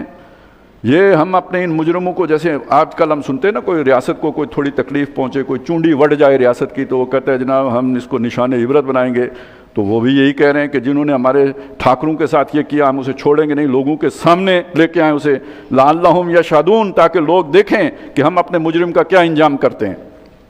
ٹھیک ہے، قالوا انت فعلت ھذا بآلہتنا یا ابراہیم پیش ہو گئے، اور جب پیش ہوئے تو ایک طرف آپ سوچیں سارے سردار بیٹھے ہیں، بڑے لوگ بیٹھے ہیں، ابراہیم علیہ السلام جو ہے نا ان کی ایکسپلینیشن ہو رہی ہے، دنیا دیکھ رہی ہے، پورا جو ہے نا آبادی موجود ہے اب، اور وہ خود انہوں نے بلائے ہیں تاکہ لوگوں کے سامنے ہم ابراہیم کا اشر نشر کر دیں۔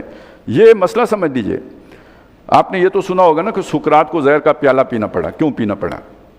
اس کے کچھ خیالات تھے، کچھ نظریات تھے جو عوام میں پھیل رہے تھے، اور جو وہاں کا ویسٹڈ انٹرسٹ تھا اس کے وہ خلاف تھے، وہ نہیں چاہتے تھے یہ پھیلیں۔ انہوں نے سقراط کو روکنے کی کوشش کی، نہیں رکے سقراط صاحب، پھر انہوں نے اس کو ڈرایا، دھمکایا، قید کیا، وہ اس پہ بھی باز نہیں آیا۔ آخری جو بات تھی وہ یہ اس کے سامنے رکھی گئی کہ چلو ہم تمہیں زندہ رہنے کا موقع دیتے ہیں، لیکن شرط ہے تم اپنے ان خیالات کا اظہار نہیں کرو گے۔ پہلے تو یہ تھا نا باز آ جاؤ گے، کہو گے میں، لیکن آخری بات یہ تھی کہ ان کا اظہار نہیں کرو گے، تم بے شک اپنی حد تک یہ خیالات رکھو، جا کے تم اسے بیان تبلیغ نہیں کرو گے۔ اس نے کہا یہ بھی نہیں ہو سکتا۔ تو اس وقت زہر کا پیالہ خود پی کے مرنا ہوتا تھا، اس نے زہر کا پیالہ پی لیا لیکن زبان بندی گوارا نہیں کی۔ یہ مسئلہ ہوتا ہے کہ جی جو شخص اس طرح کے خیالات پیش کر رہا ہے اس کو نشان عبرت بنانا پڑتا ہے، یہ ضرورت ہوتی ہے، نہیں تو نظام کے اوپر پھر کل کوئی اور سوال اٹھا دے گا۔ تو ایک کو کے ساتھ تو وہ کر دو تاکہ آج کے بعد کوئی سوال اٹھانے کی بھی ہمت نہ کرے، جرت نہ کرے، اسے بالکل ڈرا دو۔ اور اس کا سب سے بہترین طریقہ یہ ہے کہ اسے یو ٹرن لینے پہ مجبور کر دو، اسے مار دو گے تو مسئلہ حل نہیں ہوگا. مسئلہ حل تب ہوگا جب وہ خود اپنے خیالات سے رجوع کر لے, معافی مانگ لے, توبہ تائب ہو جائے کہ آئندہ ایسی بات نہیں کروں گا.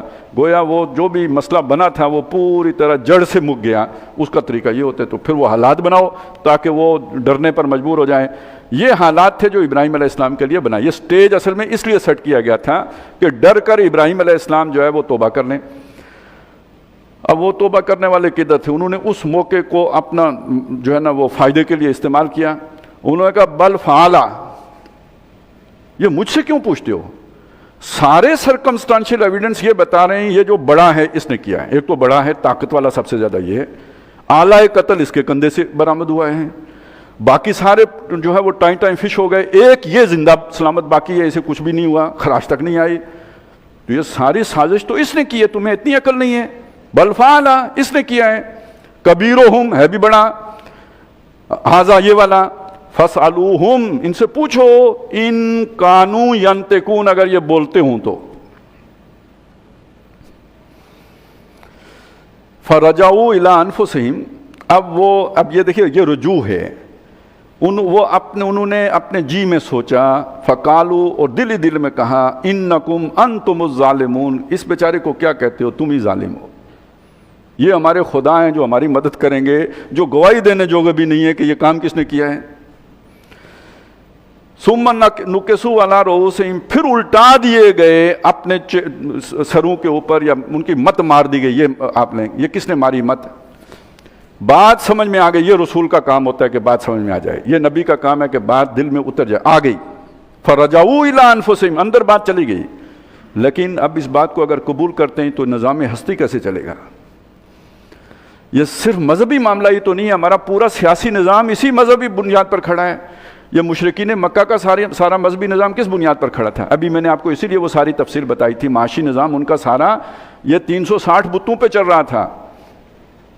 اور یہ ایک واقعہ بھی ہوا, یہ جو ابو جہل کو کیا نہیں پتا تھا کہ نبی صلی اللہ علیہ وسلم سچے ہیں. ایک دفعہ ایک وفد آیا قریش کا, بڑے سرداروں کا, ابو طالب کے پاس, جو بنی ہاشم کے سردار تھے, ان کے پاس آیا کہ آپ اپنے بھتیجوں کو سمجھائیں. تو لمبی بات ہوئی تو حضرت ابو طالب نے ان کے سامنے یہ بات رکھی کہ یار تم مجھے یہ بتاؤ, میرا بھتیجا تم سے کیا انہونی بات کہتا ہے, ایک کلمہ ہی تو کہتا ہے نا, لا الہ الا اللہ, وہ مان لو, کیا مسئلہ ہوگا؟ تو جواب ابو جہل نے دیا کہ آپ بھولے نہ بنے, یہ ایک کلمہ ہمارے پورے نظام کو گرا دیتا ہے, ہماری ساری جو نا معیشت کو ڈھا دینے کے لیے کافی ہے. یہ کوئی چھوٹا سا کلمہ ہے. تو ہمیں اس کلمے کی سمجھ ہو یا نہ ہو, ابو جہل کو پوری سمجھ تھی. اور آج مسلمانوں کو اس کلمے کی سمجھ ہو یا نہ ہو, جو دنیا چلا رہے ہیں ان کو سمجھ ہے کہ اس کلمے کا پوٹینشل کیا ہے. اسی لیے تو وہ کہتے ہیں کہ اسلام جو آپ نے بنایا نا خود, اس سے تو ہمارا کوئی جھگڑا نہیں ہے, وہ اسلام جو قرآن میں لکھا ہوا ہے اس سے جھگڑا ہے. فرجعوا الی انفسہم فقالوا انکم لانتم الظالمون, ظالم تو تم ہو. ثم نکسوا علی رؤوسہم, پھر الٹے ہو گئے اپنے سروں پر. لقد علمت ما ہؤلاء ینطقون. اب یہ دیکھیے کہاں وہ پھونپھاں اور کہاں یہ ڈیفنسو اپروچ. اے ابراہیم آپ کو پتہ ہے نا یہ بول تو نہیں سکتے, یہ تو چونچنا نہیں کرتے بیچارے. قال, ابراہیم علیہ السلام نے فرمایا, افتعبدون من دون اللہ, کیا تم اللہ کے سوا ان کی عبادت کرتے ہو, پرستش کرتے ہو, پوجتے ہو, امیدیں رکھتے ہو, توقعات باندھتے ہو, ما لا ینفعکم شیئا, جو تمہارا کچھ بھلا نہیں کر سکتے, فائدہ نہیں پہنچا سکتے, ولا یضرکم, نہ تمہارا کچھ بگاڑ سکتے ہیں, اور کوئی میری طرح ان کی ٹھکائی کر دے تو اس کے ہاتھ بھی نہیں توڑ سکتے, ان کے پیچھے پڑے ہوئے ہو. اف لکم, بیزار ہوں میں تم سے, یعنی تمہاری مت ماری گئی ہے, تمہارے ساتھ بات کرنا ہی مجھے پسند نہیں رہا, میں تنگ آ گیا ہوں تم سے. وَلِمَا تَعْبُدُونَ مِن دُونِ اللَّهِ, اور اللہ کے سوا جن کو تم پوجتے ہو ان سے بھی. أَفَلَا تَعْقِلُونَ, تم عقل سے کام نہیں لیتے. اب کیا جواب ہے؟ جہاں دلیل ختم ہوتی ہے وہاں لاٹھی, طاقت, جسے آپ فستائیت کہتے ہیں, اس کا آغاز ہوتا ہے. قالوا, انہوں نے کہا, حرقوہ, اس کو جلا دو. وانصروا آلہتکم, اپنے معبودوں کی مدد کرو. سب اٹھو, اپنے معبودوں کا ساتھ دو, اور یہ جو گستاخ پیدا ہو گیا ہے اس کو زندہ جلا دو. ان کنتم فاعلین, اگر تم نے کچھ کرنا ہے, واقعی کرنا ہے, ڈرامے نہیں کرنے, واقعی کچھ کرنا ہے, تو اس کو آگ کے حوالے کرو. اب وہ سارا اہتمام کر کے ابراہیم علیہ السلام جو ہے اس میں ڈالے گئے یا انہوں نے چھلانگ لگا دی۔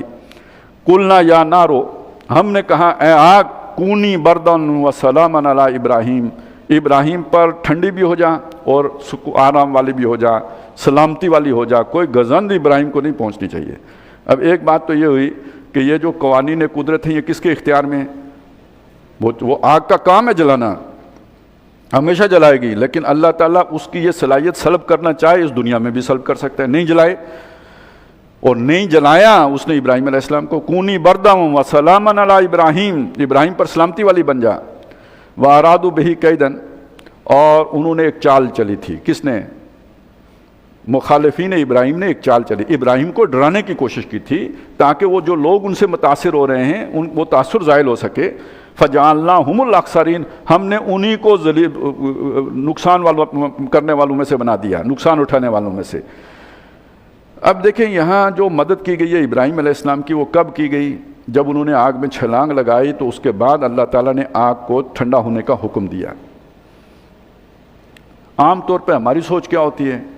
اے اللہ پہلے تو آسانی کر پھر میں وہ کام کروں۔ یہ وہ بات ہے جو موسیٰ علیہ السلام کی قوم نے کہی تھی کہ اے موسیٰ یہ پہلے یہ یہاں سے نکلیں، یہ فلسطین سے یہ جو بیٹھے ہوئے ہیں، پھر ہم داخل ہوں گے، اگر یہ نکل گئے پھر ہم داخل ہوں گے۔ یہ اپروچ ہوتی ہے، اللہ آسانی ہو تو میں کام کروں گا، نماز پڑھنے کی اجازت ہو اس طریقے سے جو نبی صلی اللہ علیہ وسلم نے دیا ہے تو میں اسی طریقے سے پڑھوں گا، لیکن اگر دفعہ 144 لگ جائے کہ 5 فٹ دور ہو کے کھڑے ہو کے پڑھو تو میں اس طریقے سے پڑھوں گا۔ اب میں کوئی قانون کے ساتھ جو ہے نا اس سے ہٹ کر نہیں چل سکتا، بے شک اللہ کے نبی کا بتایا ہوا طریقہ اوپر نیچے ہو جائے۔ بس اس ایک مثال سے آپ کو بات ساری سمجھ میں آ جائے گی۔ ترجیح کیا ہے؟ آسانی ہوگی تو کروں گا، تو آسانی کر کہ میں کام کروں، مشکل ہوا تو مجھ سے نہیں ہوتا۔ جبکہ اللہ کی سنت کیا ہے؟ تم چھلانگ لگاؤ میں آگ بھی ٹھنڈی کر دوں گا۔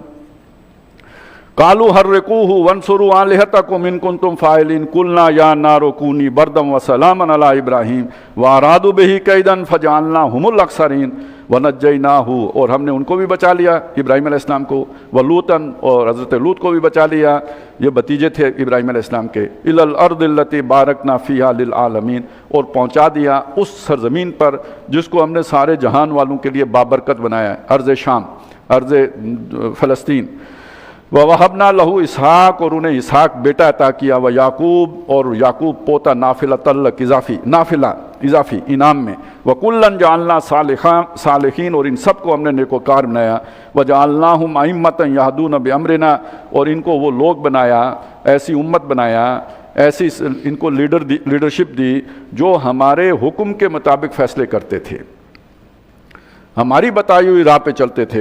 وَأَوْحَيْنَا إِلَيْهِمْ فِعْلَ الْخَيْرَاتِ، اور ہم نے ان کی طرف وحی کیا نیکی کے کام کرنا، وَإِقَامَ الصَّلَاةِ، اور نماز قائم رکھنا، وَإِيتَاءَ الزَّكَاةِ، اور پاکیزگی اور طہارت اور تزکیے پر قائم دائم رہنا، اللہ کی راہ میں مال خرچ کرنا، وَكَانُوا لَنَا عَابِدِينَ، یہ سب کے سب صرف ہمارے ہی بندے تھے، ہمارے ہی پیروکار تھے۔ وَلُوطًا آتَيْنَاهُ حُكْمًا وَعِلْمًا، اور لوط کو ہم نے حکم بھی دیا، علم بھی دیا، یعنی نبوت عطا کی۔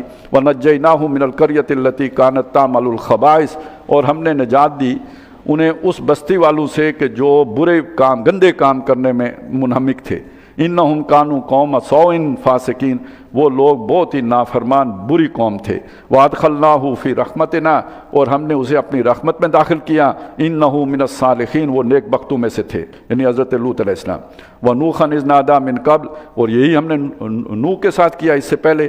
فَاسْتَجَبْنَا لَهُ، جب اس نے بلایا تو ہم نے اس کی پکار پر لبیک کہا۔ وَنَجَّيْنَاهُ وَأَهْلَهُ مِنَ الْكَرْبِ الْعَظِيمِ، اور اس کو بھی اور اس کے گھر والوں کو بھی ایک کرب عظیم سے، بہت بڑے دکھ سے، بہت گھٹن سے ہم نے اسے نجات دی۔ وَنَصَرْنَاهُ مِنَ الْقَوْمِ الَّذِينَ كَذَّبُوا بِآيَاتِنَا، جس قوم نے ہماری آیات کو جھٹلایا تھا اس کے مقابلے میں ہم نے اسے نصرت دی، اس کی مدد کی۔ إِنَّهُمْ كَانُوا قَوْمَ سَوْءٍ، یہ بھی بہت برے لوگ تھے۔ فَأَغْرَقْنَاهُمْ، تو ہم نے ان سب کو غرق کیا، اجمعین، سب کے سب کو۔ وَدَاوُودَ وَسُلَيْمَانَ، اسی طرح کا ہمارا احسان داؤد اور سلیمان پر بھی، ہماری رحمت ہے ان کے اوپر۔ إِذْ يَحْكُمَانِ فِي الْحَرْثِ، خاص طور پر جب وہ دونوں باپ بیٹا فیصلہ کرنے لگے ایک کھیتی کے بارے میں۔ اِذْ نَفَشَتْ فِيهِ غَنَمُ الْقَوْمِ، جب اس کو روند گئی تھی کچھ ایک قبیلے کی بکریاں۔ یعنی ایک آدمی کی فصل ہے ابھی، یعنی وہ پکی نہیں ہے، اس سے پہلے کوئی بکریاں پڑ گئیں اس کی، کسی کی ہوں گی، ہو سکتا ہے 1000-2000 بکری ہو، وہ گھس گئی اس میں اور کھیتی کو تباہ و برباد کر دیا۔ اب یہ مقدمہ پہنچا حضرت داؤد علیہ السلام کی عدالت میں، سلیمان علیہ السلام بیٹے ہیں وہ بھی وہیں موجود ہیں۔ حضرت داؤد علیہ السلام نے اس کا فیصلہ فرمایا کہ یہ جو بکریاں ہیں یہ کھیتی والے کو دے دی جائیں، کیونکہ کھیتی اس کی اصل میں، کھیتی کا مطلب کیا ہے اس زمانے کی معیشت میں؟ یہی ہے کہ یہ فصل حاصل کرے گا، اگلے سال تک کا غلہ ہے۔ اب کھیتی اجڑ گئی کا مطلب یہ ہے کہ یہ بھوکے مریں گے، لہٰذا بدلہ یہ ہے کہ اس کی بکریاں لے کے کھیتی والے کو دے دی جائیں تاکہ اس کی معاش چلتی رہے۔ اب اس کا کیا ہوگا بھائی، وہ اس نے غلطی کیا، اسے اپنی بکریاں سنبھالنی چاہیے تھی۔ یہ حضرت داؤد علیہ السلام نے فیصلہ کر دیا۔ اس میں حضرت سلیمان علیہ السلام نے مشورہ دیا، یا کہہ لیں کہ رائے پیش کی، وہ یا تجویز کیا، انہوں نے کہا کہ ایسا کیجئے کہ یہ بکریاں کھیتی والے کو دے دیجئے، اور جو کھیتی ہیں وہ بکری والے کو دے دیجئے، اور اسے کہیے کہ وہ اس کھیتی پر دوبارہ کاشت کرے، اور جب وہ فصل اس جگہ پہ آ جائے جس جگہ پر خراب ہوئی تھی تو وہ کھیتی والا فصل لے لے اور بکریاں والا اپنی بکریاں لے جائے۔ تو اللہ تعالیٰ کو سلیمان علیہ السلام کا یہ جو فیصلہ تھا یہ پسند آیا۔ حضرت داؤد علیہ السلام کے فیصلے کے مقابلے میں بیٹے کا فیصلہ انہیں پسند آیا۔ وہ جب فیصلہ کرنے لگے، وَكُنَّا لِحُكْمِهِمْ شَاهِدِينَ، اور ان کے فیصلے کے اوپر ہم موجود تھے، گواہ تھے، ادھر ہی تھے۔ فَفَهَمْنَاهَا سلیمان، تو اس کا فہم ہم نے سلیمان کو دے دیا، سمجھ اس کو دے دی۔ وَكُلًّا آتَيْنَا حُكْمًا وَعِلْمًا، ان سب کو ہم نے نبوت بھی دی، حکومت بھی دی۔ وَسَخَّرْنَا مَعَ داؤد الجبال، اور جو داؤد کے ساتھ ہم نے مسخر کر دیے پہاڑ، یُسَبِّحْنَ وَالطَّيْرَ، جو اس کے ساتھ شامل ہو کر تسبیح کرتے تھے، اور پرندے بھی۔ وَكُنَّا فَاعِلِينَ، ہم جو کرنا چاہیں کر سکتے ہیں۔ اس میں ایک تھوڑا سا اشارہ یہ ہو گیا ہے کہ اللہ تعالیٰ جو آنے والی نسل ہوتی ہے نا، اس کو پہلی نسل کے مقابلے میں زیادہ علم سے نوازتے ہیں۔ اور اس کی سب سے بڑی مثال یہ ہے کہ یہ جو نبوت کا سلسلہ بھی چلا ہے، تو آخری نبی ہیں محمد رسول اللہ صلی اللہ علیہ وسلم، تو ہدایت آ کر حضور صلی اللہ علیہ وسلم پر کامل ہوئی ہے، اور اسی کا نتیجہ ہے کہ العلماء امتی کانبیاء بنی اسرائیل، میری امت کے جو علماء ہیں وہ بنی اسرائیل کے انبیاء جیسے، یعنی درجے میں تو وہ نہیں ہو سکتے، نبی ہے، اس کے مقام کو تو کوئی بھی نہیں پہنچ سکتا، لیکن یہ جو فہم ہے، فراست ہے، علم ہے، اس میں گویا وہ زمانہ اور تھا، یہ زمانہ اور ہے، تو ان کو اللہ تعالیٰ نے فہم و فراست زیادہ دی ہے۔ تو یہ چیز ذہن میں رکھیں کہ انسانی ارتقاء کے اندر اس کی اہمیت ہے کہ بعد والی نسل پہلے والی نسل سے ایڈوانس ہی ہوتی ہے۔ یہ ہمارے زمانے کا ہی مسئلہ نہیں ہے، یہ ہر زمانے میں یہی رہا ہے۔ وَعَلَّمْنَاهُ صَنْعَةَ لَبُوسٍ لَكُمْ، اور ہم نے داؤد علیہ السلام کو سکھا دیا تمہارے لیے لباس بنانے کا طریقہ، کاریگری، جو کاریگری لباس بنانے کے لیے ہوتی ہے وہ داؤد علیہ السلام کو سکھائی۔ لِتُحْصِنَكُم مِّن بَأْسِكُم، تاکہ وہ تمہارے لیے بچاؤ کا سامان کرے تمہاری لڑائی کے موقع پر۔ یعنی وہ زرہ بناتے تھے، اصل میں لوہے کو ڈھال کر زرہ بنانے کا فن جو یا آرٹ جو ہے وہ حضرت داؤد علیہ السلام سے شروع ہوا۔ فَهَلْ أَنْتُمْ شَاكِرِينَ، تو کیا شاکرون، تو کیا تم شکر گزار کرنے والے بنتے ہو یا نہیں؟ اب دیکھیے یہ کس بات کے شکر کا ذکر ہے؟ ایک تو اللہ نے بارش اتاری اس پر شکر کرو، اللہ نے پھل نکالے اس پر شکر کرو، اللہ نے فصلیں اگائیں اس پر شکر کرو، اللہ نے تمہارے لیے رستے بنائے اس پر شکر کرو۔ یہاں کون سا شکر ہے؟ جو داؤد علیہ السلام نے لوہے سے تمہارے لیے ذرہ بنا لی، ذرہ بند بنا لی، اس پر شکر ادا کرو۔ اس کا مطلب ہے اللہ کی دی ہوئی دھاتوں سے اگر انسان نے بھی کچھ بنا لیا تو وہ بھی شکر اللہ ہی کا بنتا ہے۔ تو آج کے دور میں یہ صنعت کہاں پہنچ چکی ہے؟ صنعتی انقلاب آ گیا ہے۔ اب وہ صرف انسانوں کا لباس ہی نہیں بنتا، اب ٹینک بن گئے ہیں، اب وہ جو ہے نا بختر بند گاڑیاں بن گئی ہیں، اب کیا سے کیا ہو گیا یہ ساری، یعنی ایک اعتبار سے آپ اگر یہ دیکھیں گے تو یہ ساری جو ٹیکنالوجی انسان کے ہاتھ لگی ہے، اس کا اگر انسان غلط استعمال نہیں کرتا تو یہ شکر گزاری کا ذریعہ ہے سارا۔ پہلے ایک بڑے سے بڑے صوفی صاحب کو اگر فرض کریں بخار چڑھ گیا 104 کا، وہ عبادت کر سکتے تھے اللہ کی؟ نہیں کر سکتے۔ اب ایک اسپرو کی گولی کھائیں رات بھر کھڑے رہیں، تو یہ اضافی شکر ہے نا جو کرنا چاہیے اسے۔ فَهَلْ أَنْتُمْ شَاكِرُونَ، تو کیا تم شکر گزار بنتے ہو؟ وَلِسُلَيْمَانَ، اور سلیمان کو پر تو ہم نے اور بھی احسان کیا، الرِّيحَ، مسخر کر دی ہوا، عاصفۃً، تیز چلنے والی ہوا، تجری بِأَمْرِهِ، جو ہمارے حکم سے چلتی تھی یا سلیمان کے کہنے پر بھی چلتی تھی، إِلَى الْأَرْضِ الَّتِي بَارَكْنَا فِيهَا، اس سرزمین میں جس سرزمین کو ہم نے برکتیں دی ہیں، یعنی فلسطین اور شام کے علاقے میں، وَكُنَّا بِكُلِّ شَيْءٍ عَالِمِينَ، اور ہمیں ہر شے کی خبر ہے۔ یعنی یہ جو سلیمان علیہ السلام کو یہ ہوا پر قدرت دی تھی تو وہ اس زمانے میں ان کا بحری بیڑا نہیں، فضائی بیڑا تھا، جہاز بنایا تھا انہوں نے جو اڑتا تھا، ایک جگہ سے دوسری جگہ انہیں لے کے جاتا، ان کی پوری کابینہ سمیت۔ وَمِنَ الشَّيَاطِينِ، اور بہت سے شیاطین بھی جو تھے وہ ان کے حکم کے تابع تھے، مَن يَغُوصُونَ لَهُ، جو ان کے حکم پر غوطہ زنی کرتے تھے، سمندر کے اندر سے جا کے ہیرے موتی مونگے جواہرات نکال کے لاتے تھے، وَيَعْمَلُونَ عَمَلًا دُونَ ذَلِكَ، اس کے علاوہ بھی بہت سے پروجیکٹ جو ہیں وہ لے کے چلتے تھے وہ شیاطین۔ یعنی یہ جو بڑے بڑے کام حضرت سلیمان علیہ السلام نے کیے، ہو سکتا ہے اس میں یہ جو مسجد بنائی ہے جو جسے ہیکل سلیمانی کہتے ہیں، اس کے بنانے میں بھی گویا وہ انہوں نے ان سے کام لیے، جنات سے کام لیے۔ وَكُنَّا لَهُمْ حَافِظِينَ، اور ان سب کو ہم نے تھام رکھا تھا، حفاظت کرنے والے ہم تھے۔ یہ تصور کہ سلیمان علیہ السلام نے جنات قابو کر کے رکھے ہوئے تھے، یہ ٹھیک نہیں، یہ ہم نے قابو میں دیے ہوئے تھے سلیمان کے، اور جو وہ انہیں حکم کرتے تھے وہ کرتے تھے۔ اب یہاں پہ ایک بات رک کے سوچئے، سلیمان علیہ السلام کے دور میں جو کام جنات کرتے تھے وہ کام دنیا کے کام تھے یا کوئی آخرت کے کام تھے؟ ہیرے موتی جواہرات نکال کے لاتے تھے، یا بڑے بڑے پروجیکٹ میں مدد کرتے، بڑے بڑے پتھر اٹھا کے اوپر رکھ دیتے تھے یا شیطیر اوپر رکھ دیتے تھے، یہ سارے دنیا کے کام ہیں نا۔ آج اگر وہ کام کرنے کے لیے مشینری بن گئی ہے، ایجادات ہو گئی ہیں، تو یہ اللہ تعالیٰ نے جو ایک نبی کو ایک وقت میں جو چیزیں معجزانہ طور پر دی تھیں، آج نوع انسانی کے ہاتھ میں انہیں اس یعنی مادی ایک وسیلے کے طور پر اس کے ہاتھ میں پکڑا دی۔ تو اگر شیاطین جن کو بھی کسی مثبت کام میں استعمال کیا جا سکتا ہے، تو جو لوگ کہتے ہیں کہ یہ جو مغرب نے جو چیزیں بھی بنائی ہیں یہ ویلیو لوڈڈ ہیں اور یہ بھی شیطان ہی ہیں، گویا اس کے ارکارے ہیں، تو ان شیاطین سے صحیح کام نہیں لیا جا سکتا۔ تو اگر شیاطین جن سے کوئی کام لیا جا سکتا ہے تو یہ شیاطین مشینری سے بھی چلیں لے لیں کچھ، اگر تو اس پہ کوئی حرج تو نہیں ہے، کوئی یہ خنزیر تو نہیں ہے کہ ہاتھ لگایا تو آپ ناپاک ہو جائیں گے۔ وَيَعْمَلُونَ عَمَلًا دُونَ ذَلِكَ وَكُنَّا لَهُمْ حَافِظِينَ وَأَيُّوبَ إِذْ نَادَىٰ رَبَّهُ، اور اسی طرح ایوب کا معاملہ ہے علیہ السلام، جب انہوں نے پکارا اپنے رب کو، انی مسنی الضر، کہ مجھے ایک تکلیف نے آ لیا، انہیں کوئی جلد کی بیماری ہو گئی تھی، اور پھر یہ کہ گھر والے بھی مر گئے، کوئی چھوڑ گئے اور یہ اکیلے رہ گئے، تو آخر میں بہت جب بری حالت کو پہنچ گئے تو اللہ کو پکارا۔ وَأَنْتَ أَرْحَمُ الرَّاحِمِينَ، اور تو سب سے رحم کرنے والوں میں سب سے بڑھ کر رحم کرنے والا ہے۔ فَاسْتَجَبْنَا لَهُ، تو ہم نے اس کی پکار پر لبیک کہی۔ فَكَشَفْنَا مَا بِهِ مِنْ ضُرٍّ، جس تکلیف میں وہ مبتلا تھے وہ ہم نے ان سے ہٹا دی۔ وَآتَيْنَاهُ أَهْلَهُ، ہم نے ان کو ان کے گھر والے بھی دے دیے۔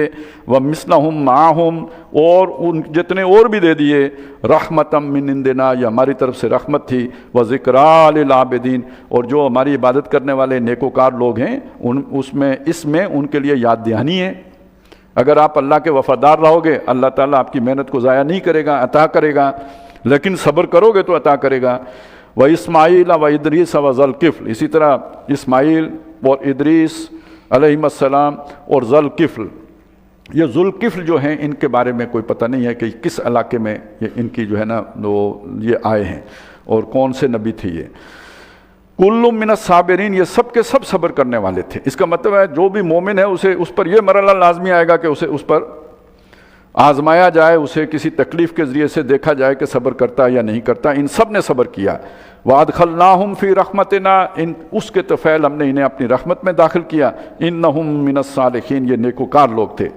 وَظَنُّونَ، اور وہ مچھلی والا یعنی حضرت یونس علیہ السلام جو نینوا کی طرف بھیجے گئے تھے، موصل کا شہر نینوا، اِذ ذَهَبَ مُغَاضِبًا، جب وہ غصے سے بھرے ہوئے چلے گئے۔ یہ غصہ اللہ پر نہیں تھا، یہ غصہ اپنی قوم پر تھا کہ جو اب ہلاکت سے دوچار ہونے والی تھی۔ اللہ نے بتا دیا تھا یہ قوم اب نہیں بچے گی، تو وہ انہیں اپنی قوم سے پر اتنا غصہ آیا، وہ جو ابراہیم علیہ السلام نے کہا اُفٍّ لَکُم، میں بیزار ہوں، تنگ آ گیا ہوں تم سے، تو وہ اتنے تنگ آ گئے کہ اللہ کے حکم کا انتظار کیے بغیر، کیونکہ رسول اپنی جگہ چھوڑ نہیں سکتا جب تک اللہ حکم نہ دے، اس کا انتظار کیے بغیر وقت سے پہلے قوم کو چھوڑ کے چلے گئے، اور اس کا نتیجہ یہ نکلا کہ مچھلی کے پیٹ میں اتر گئے۔ فَظَنَّا أَن لَّن نَّقْدِرَ عَلَيْهِ، اب جب وہ مچھلی کے پیٹ میں پہنچ گئے تو انہیں یقین ہو گیا کہ اور انہوں نے سوچا کہ شاید یعنی یہ بات وہ ہے کہ شاید ان کے لاشعور میں ہو کہ کوئی مجھے پکڑ نہیں سکے گا، تو پھر وہ مچھلی کے پیٹ میں پہنچ گئے۔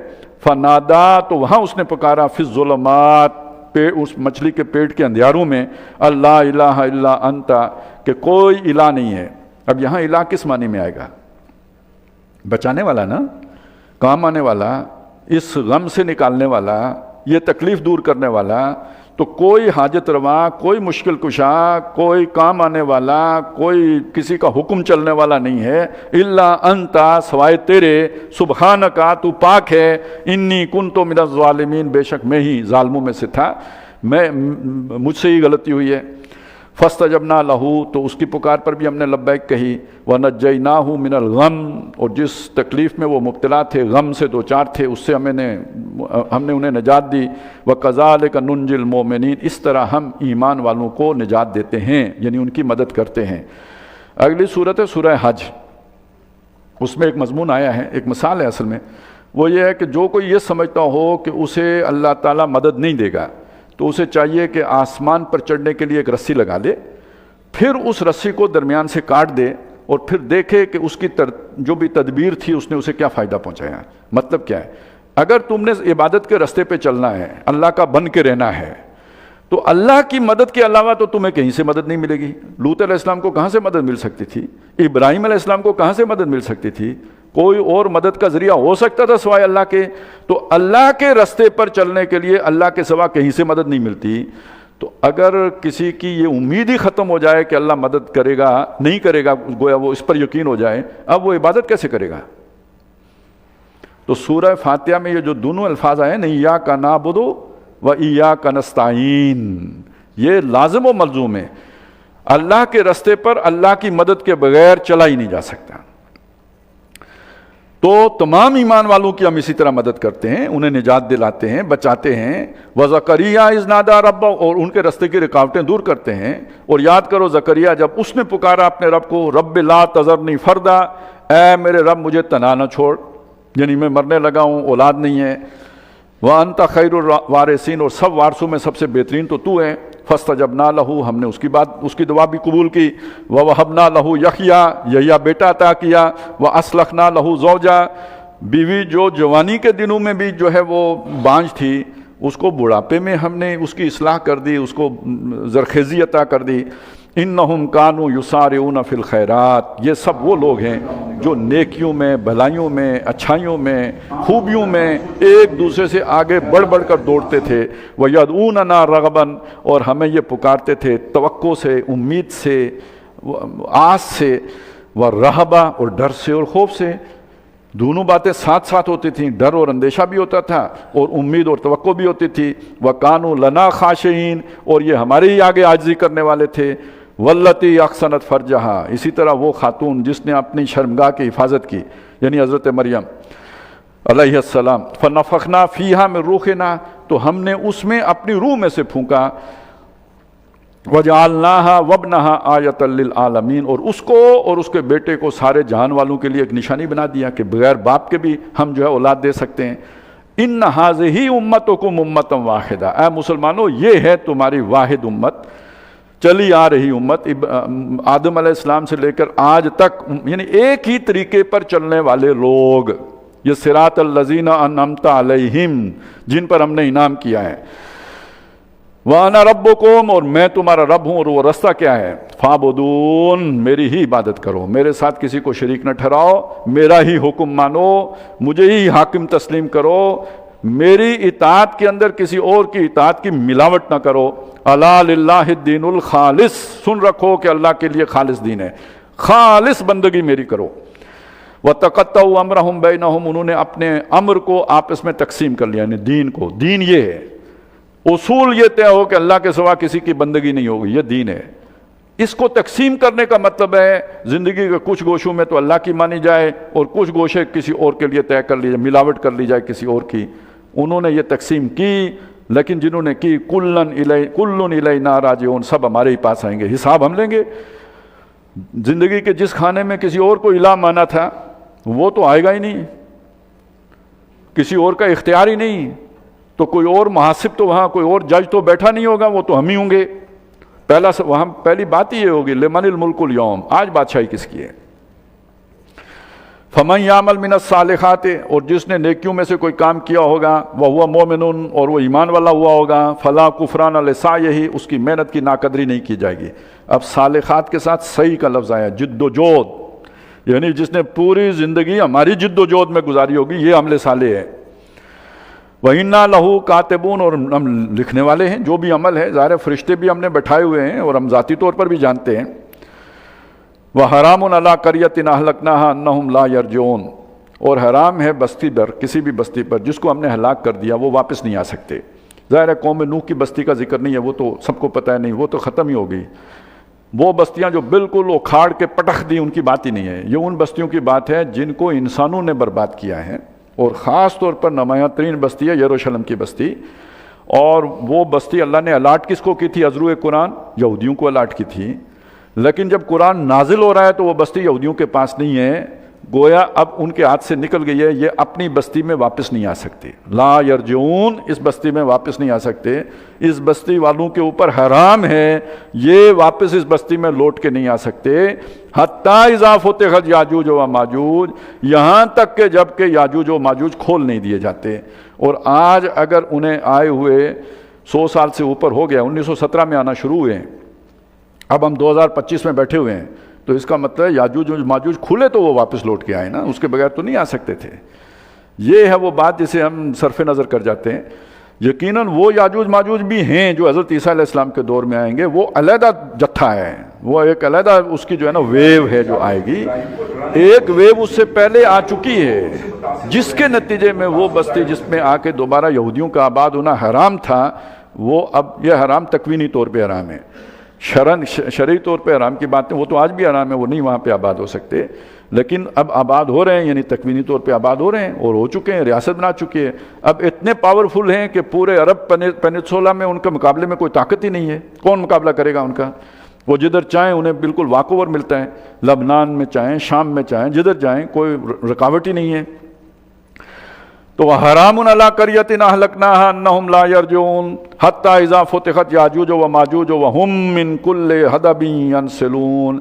یہ دو لفظ رہ گئے تھے، حدب اور ینسلون، ان کی میں سورہ کاف میں تشریح نہیں کر سکا۔ حدب کا ترجمہ عام طور پہ مفسرین نے کیا ہے بلندی سے نیچے اترنا، یعنی کوئی بلند جگہ ہے جہاں سے پھسل، اور ینسلون پھسلنا، یعنی پھسل کے نیچے اترنا۔ پہلے اس ینسلون کے لفظ کو سمجھ لیں، پھر حدب کی طرف ہم آتے ہیں۔ ینسلون کا مطلب اصل میں ایک نسل کا لفظ اسی سے بنا ہے کہ انسانی نسل جس تیزی سے یہاں ایک جوڑی سے پھیل کے 7 ارب ہو گئی، بڑی تیز رفتاری کا مفہوم اس کے اندر شامل ہے۔ اوریجنلی یہ لفظ استعمال ہوتا ہے لغت میں کہ کسی مادہ جانور جو دودھ دینے والا جانور ہے، اس کے تھنوں میں دودھ کا اتنا پریشر ہو جائے کہ بغیر دودھ جو ہے نا وہ نکالے خود ہی ٹپکنا شروع ہو جائے، وہ جو قطرے ٹپکتے ہیں وہ اسے نسل کہتے ہیں، یعنی وہ جو سلپ ہو کے خود نکلتے ہیں اپنے زور سے، دباؤ سے جو باہر کی طرف امڑ آیا، وہ نسل ہے۔ اسی سے ینسلون کا لفظ استعمال ہوا، لیکن اس کا جو معنی محاورے میں ہے وہ کیا ہے؟ سریع الحرکت ہونا، تیز رفتار ہونا، دوڑنے والا ہونا۔ اس معنی میں سورہ یاسین میں یہ لفظ استعمال ہوا ہے۔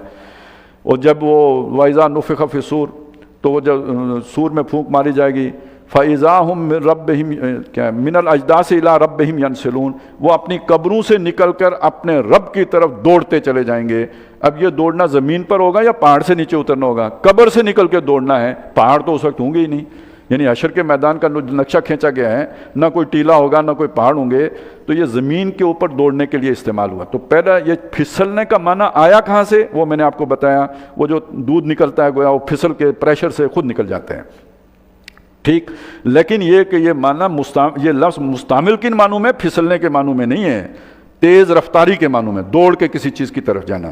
پہلی بات تو یہ ہو گئی۔ دوسرا حدب کا لفظ لیں، جب یہ پھسلنے کا لفظ آیا نا تو اس کے ساتھ وہ اترائی کا لفظ خود بخود آیا، اور حدب کے اندر ایک مطلب اونچائی کا تصور موجود ہے جس کو لے کے وہ پہاڑ معنی لے لیا گیا۔ لیکن حدب کا اصل معنی کیا ہے؟ یہ جیسے آپ کہتے ہیں محدب اجسا، یہ پہاڑ کے لیے استعمال نہیں ہوتا بلکہ کسی ٹیلے کے لیے، اٹھان کے لیے، اونچان کے لیے استعمال ہوتا ہے۔ جیسے سمندر میں کوئی ٹاپو ہے نکلا ہوا ہے پانی سے باہر، جزیرہ جسے آپ کہیں گے، تو اس کے لیے یہ لفظ استعمال ہو سکتا ہے، یہ حدب ہے۔ یا یہ کہ ساحل سمندر جس طرح ہوتے ہیں، جیسے بیچ ہوتے ہیں، اس کے لیے بھی یہ لفظ استعمال ہو سکتا ہے۔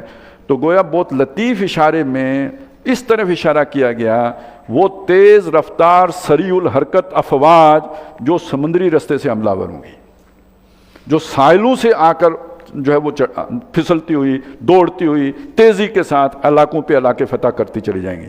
اس لیے میں نے آپ کو واسکو ڈی گاما کا سنایا تھا، خشکی کے رستے آنا ممکن نہیں تھا، لیکن وہ آئے پھر کدھر سے؟ Round the Cape of Good Hope. کہاں آئے؟ ہندوستان کے ساحلوں پر آئے. اور سب سے بڑی ان کی طاقت کیا تھی؟ نیوی. آج بھی دنیا میں جو واحد سپر پاور ہے امریکہ جو سمجھی جاتی ہے، اس کی اصل فوج کون سی ہے جو جس کی وجہ سے وہ پوری دنیا کو اپنی جو ہے نا مٹھی میں رکھ سکتا ہے؟ وہ اس کی نیوی ہے. تو اس لیے سمجھ لیجئے کہ یہ جو ساحلی علاقوں سے جو آ کے افواج حملہ آور ہوئی ہیں، یہ خاص طور پر ان کی طرف اشارہ ہے. اور وہ جو پریشر سے سلپ اور پھسلن کا جو تصور ہے، تو یہ جو آیا نا صنعتی انقلاب، اس سے جو وہاں پہ ایک طاقت یا پاور جو جنریٹ ہوئی ہے اور یہ جو انرجی ملی ہے، تو یہ اس کا دباؤ تھا کہ جس نے پھر ان اقوام کو وہاں سے نکال کے یعنی پوری دنیا میں پھیلا دیا اور دنیا کی طاقت ان کی مٹھی میں چلی گئی. اسی لیے اقبال نے اصل میں یہاں سے وہ لفظ دیا اقبال نے کہ کھل گئے یاجوج و ماجوج کے لشکر تمام، چشم مسلم دیکھ لے تفسیر حرف ینسلون وہم من کل حدب ینسلون. اب یہ جو سورہ مبارکہ نا شروع کہاں سے ہوا تھا؟ اقترب للناس حسابہم وہم فی غفلۃ معرضون. لوگوں کا حساب سر پہ آ گیا ہے اور وہ غفلت میں پڑے اعراض کر رہے ہیں. اب یہ سورہ مبارکہ کے آخری حصے میں جا کے جہاں سے مضمون شروع ہوا تھا ادھر عود کر رہا ہے، لوٹ رہا ہے، واپس اسی طرف لوٹ رہا ہے. اس کی ایک نشانی ہے لوگوں، وہ جو آخری زمانے میں جنہوں نے نکلنا تھا وہ نکل چکے. کھل گئے یاجوج و ماجوج کے لشکر تمام. اور جب یہ ہوگا، یہ جو لشکر کھلیں گے، وقترب الوعد الحق، وہ جو سچا وعدہ ہے وہ قریب آ چکا ہوگا. یہ جو یعنی یہ یروشلم کی یہ آبادی، یعنی یہاں آ کر بنی اسرائیل کا دوبارہ آباد ہونا، یہ اس سچے وعدے کو قریب لے آنے کی سب سے بڑی نشانی ہوگی. اس کا مطلب قیامت کوئی بہت زیادہ دور نہیں، اور قیامت سے پہلے کے جو واقعات ہیں وہ اب بالکل سر پہ آ کے کھڑے ہو گئے ہیں، جن میں اسلام کا غلبہ. اسی صورت میں آگے وہ بات بھی آ جائے گی. جو قریب آنے والے جو وعدے ہیں وہ کیا ہیں، وہ آگے آ رہا ہے. فَإِذَا ہی، اور جو وہ بڑا وعدہ آئے گا قیامت والا، فَإِذَا هِيَ شَاخِصَةٌ أَبْصَارُ الَّذِينَ ظَلَمُوا أَوْ كَفَرُوا، جن لوگوں نے کفر کیا ہے، جب وہ وعدہ آئے گا ان کی آنکھیں جھک جائیں گی. یہ جو بہت ہی اکڑے ہوئے ہیں ان کی گردن کا سریا نکل جائے گا.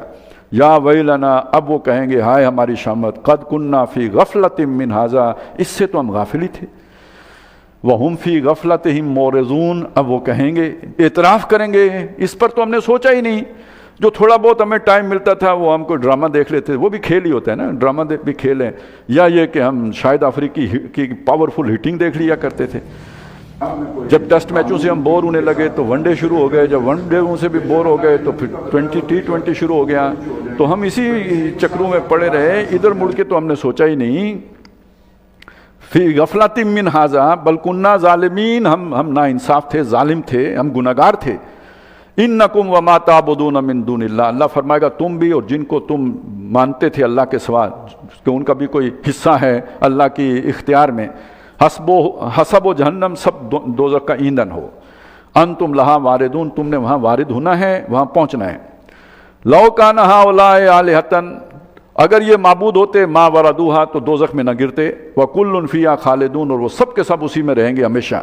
لہم فیہا زفیر، وہاں چلائیں گے. وہم فیہا لا یسمعون، اور وہ نہیں سنیں گے، ان کی کوئی وہ سنائی نہ دے گا. ان الذین سبقت لہم منا الحسنی، جنہوں نے خیر کی طرف، بھلائی کی طرف ان میں سے سبقت کی ہوگی، ان کے لیے وہاں بھلائی ہوگی، اچھائی ہوگی. اولئک عنہا مبعدون، یہ لوگ اس دوزخ سے، اس تباہی کے گڑھے سے بہت دور ہوں گے، اللہ تعالیٰ انہیں دور رکھیں گے. لا یسمعون حسیسہا، اس کی آہٹ بھی نہ پائیں گے. وہم فی مستحت انفسہم خالدون، وہ اپنے مزوں کے اندر ہمیشہ ہمیش میں چین سے ہوں گے اور سکون سے ہوں گے.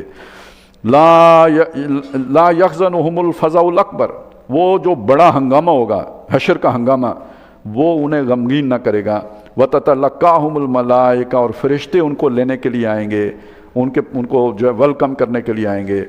ھذا یومکم الذی کنتم توعدون، یہ تمہارا دن ہے جس کا تم سے وعدہ کیا جاتا تھا، جس کے لیے تم نے مشقتیں اٹھائی ہیں، جس کے لیے تم نے دنیا کے مزوں کی قربانی دی ہے، جس کے لیے تم نے اپنا جو ہے وہ عزیز کٹوائے ہیں. یہ وہ دن ہے، تمہارا ہی دن ہے یہ. یوم نطوی السماء، جس دن ہم آسمان کو لپیٹ لیں گے. کطی السجل للکتب، جیسے کاغذوں کا تومار لپیٹا جاتا ہے. وہ رول نہیں ہوتا پرانا جو ہوتا تھا، اصل میں کتابوں کو یہ صورت دینا آج کے دور کی بات ہے نا، یہ صفحہ در صفحہ. پہلے یہ ہوتا تھا وہ لکھتے جاؤ رول کرتے جاؤ، لکھتے جاؤ رول کرتے جاؤ، تو پورا ایک رول بن گیا۔ تو جیسے وہ رول ہوتا ہے اس طرح ہم اس پورے کائنات کو دوبارہ سمیٹ لیں گے۔ کما بدانا اول خلقن، جیسے پہلی مرتبہ بنایا تھا، نعیدو، واپس لے جائیں گے اس پوزیشن پر۔ پہلی مرتبہ کیسے بنایا تھا؟ کیا تم نے وہ جو شروع میں ہم نے پڑھا اسی صورت میں، کیا تم نے نہیں دیکھا کہ آسمان اور زمین رتقن بند تھے؟ ففتقناہما، تو ہم نے انہیں کھول دیا۔ اب وہ تھیوری آف ایکسپینڈنگ یونیورس ہے نا، کہ یہ پھیل رہی ہے اور آ رہی ہے صدائے کن دمادم صدائے کن فیکون۔ یہ کائنات ہنوز ناتمام ہے شاید، کہ آ رہی ہے دمادم صدائے کن فیکون۔ تو یہ تو ابھی گویا ہمارا پروجیکٹ جاری ہے، لیکن اسے ہم ریورس کریں گے اور اسی نقطے پہ واپس لے جائیں گے جہاں سے اس کا آغاز ہوا تھا۔ فنعیدو، لوٹائیں گے۔ وعدن علینا، یہ ہمارے اوپر ہے وعدہ پکا، ہم نے پورا کرنا ہے۔ انا کننا فاعلین، ہم کر سکتے ہیں، ہمارے بس میں ہے، اور کوئی اسے ریورس نہیں کر سکتا۔ وہ تو ایک ٹرک اگر بے قابو ہو جائے تو تم اسے ریورس نہیں کر سکتے، نہیں روک سکتے، وہ گرے گا کسی کھائی میں، لیکن اس پوری کائنات کو ہم ریورس کر سکتے ہیں، واپس لے آئیں گے۔ یہ تو دو انجام بتا دیے، یعنی آخری زمانے کی ایک نشانی یہ یاجوج ماجوج کا کھلنا، اور اس کے بعد وہ سچا وعدہ قریب آ جانا، یعنی قیامت قریب آ جانا۔ اس درمیان کیا ہوگا؟ یاجوج ماجوج کے اس خروج، جس کے نتیجے میں یہود آ کے دوبارہ جئنابکم لفیفہ کی صورت بنے گی، دنیا سے لپیٹ کر واپس تمہیں ہم اس مشرق وسطیٰ میں لا کے آباد کر دیں گے۔ اس سے لے کر اس قیامت کی صبح سے پہلے تک کیا ہونا ہے، اس کی کچھ خبریں ہیں جو یہاں پہ اب دی جا رہی ہیں۔ سب سے پہلی بات، وَلَقَدْ كَتَبْنَا فِي الزَّبُورِ مِن بَعْدِ الذِّكْرِ أَنَّ الْأَرْضَ يَرِثُهَا عِبَادِيَ الصَّالِحُونَ، یہ بات ہم نے زبور میں لکھ دی تھی۔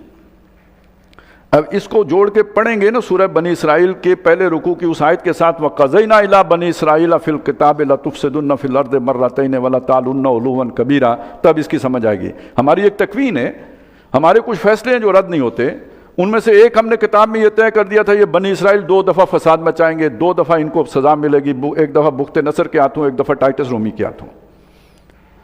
پھر ہم نے طے کر دیا تھا انہیں واپس بھی لے کے آئیں گے، وَجِئْنَا-بِكُمْ لَفِيفًا، پھر لے کے آئیں گے۔ لے کے کب آئیں گے؟ اس صورت میں آ گیا کہ جب یاجوج ماجوج کے لشکر کھلیں گے، اس وقت ہم انہیں لے کے آئیں گے۔ لیکن ان کے لینے کے آنے کا بعد یہ نہیں ہے کہ قیامت ہی ہو جائے گی۔ ایک بات اور بھی ہم نے زبور میں لکھ دی تھی کہ اس زمین پوری کے وارث میرے نیکوکار بندے بنیں گے۔ یاجوج ماجوج تو نہیں بنیں گے، بن گئے، اس وقت ان کے قبضے میں ہے، ہر طرف انہی کی چلت پھرت ہے، لیکن یہ مستقل نہیں ہے، یہ دائمی نہیں ہے، یہ ہمیشگی کے لیے نہیں ہے، انہی پر قیامت نے نہیں آنا ہے، دور بدلنا ہے۔ اور بھی دور فلک ہیں ابھی آنے والے، ناز اتنا نہ کریں ہم کو ستانے والے۔ اور یہ ہم نے اس سے بھی پہلے طے کر دیا ہوا تھا کہ اس زمین کے وارث میرے نیکوکار بندے بنیں گے۔ یہ نیکوکار بندے کون ہوں گے ابھی کھلے گا۔ ابھی اتنا سمجھ لیجئے کہ زمین کے وارث نیکوکار بنیں گے۔ ان فی ھذا لبلاغن، یہ بہت بڑا اعلان ہے۔ یہ اعلامیہ جو ہم نے جاری کیا ہے، یہ بہت بڑا اعلامیہ جو ہم نے جاری کیا ہے۔ یہ ہمارا آرڈر آف دا ڈے جو ہے، یہ اتنا بڑا ہے کہ تاریخ انسانی میں اس سے بڑا اعلان کوئی نہیں ہے۔ ان فی ھذا لبلاغن لقوم عابدین، ان لوگوں کے لیے جو عبادت گزار ہیں۔ یہ پیچھے جتنے لوگوں کی مدد کی گئی وہ کون لوگ تھے؟ آگ کس کے لیے ٹھنڈی کی گئی؟ مچھلی کے پیٹ سے کس کو نکالا گیا؟ ان کے بارے میں کیا بتایا گیا؟ یہ ہمارے نیکوکار عبادت گزار بندے تھے۔ تو ایسے عبادت گزار بندوں کے لیے یہ بہت بڑی خوشخبری کا اعلامیہ ہے جو ہم نے یہ سنایا ہے آپ کو۔ نیکوکاروں کے لیے اس کے اندر بہت بڑی بشارت ہے جو انہیں دی گئی ہے۔ کون ہیں یہ لوگ؟ وَمَا أَرْسَلْنَاكَ إِلَّا رَحْمَةً لِّلْعَالَمِينَ، ہم نے اے نبی آپ کو نہیں بھیجا مگر سارے جہان والوں کے لیے رحمت بنا کے بھیجا ہے۔ ڈانٹ سے جوڑ سکتے ہیں آپ؟ جو اس نبی رحمت کے ساتھ جڑے ہوئے ہیں وہی نیکوکار ہیں۔ جو اس نبی رحمت کے امتی ہیں وہی قوم عابدین ہیں۔ اگر وہ اس کی اتباع کریں، اگر وہ اس کی پیروی کریں، اگر وہ اس کے محبت کے تقاضے پورے کریں، جو ہم نے سورہ اعراف میں پڑھے تھے، فَالَّذِينَ آمَنُوا بِهِ وَعَزَّرُوهُ وَنَصَرُوهُ وَاتَّبَعُوا النُّورَ الَّذِي أُنزِلَ مَعَهُ فَأُولَٰئِكَ هُمُ الْمُفْلِحُونَ۔ یہ ہیں وہ بندے جنہیں ہم زمین کا وارث کریں گے، محمد الرسول اللہ صلی اللہ علیہ وسلم کے سچے امتی۔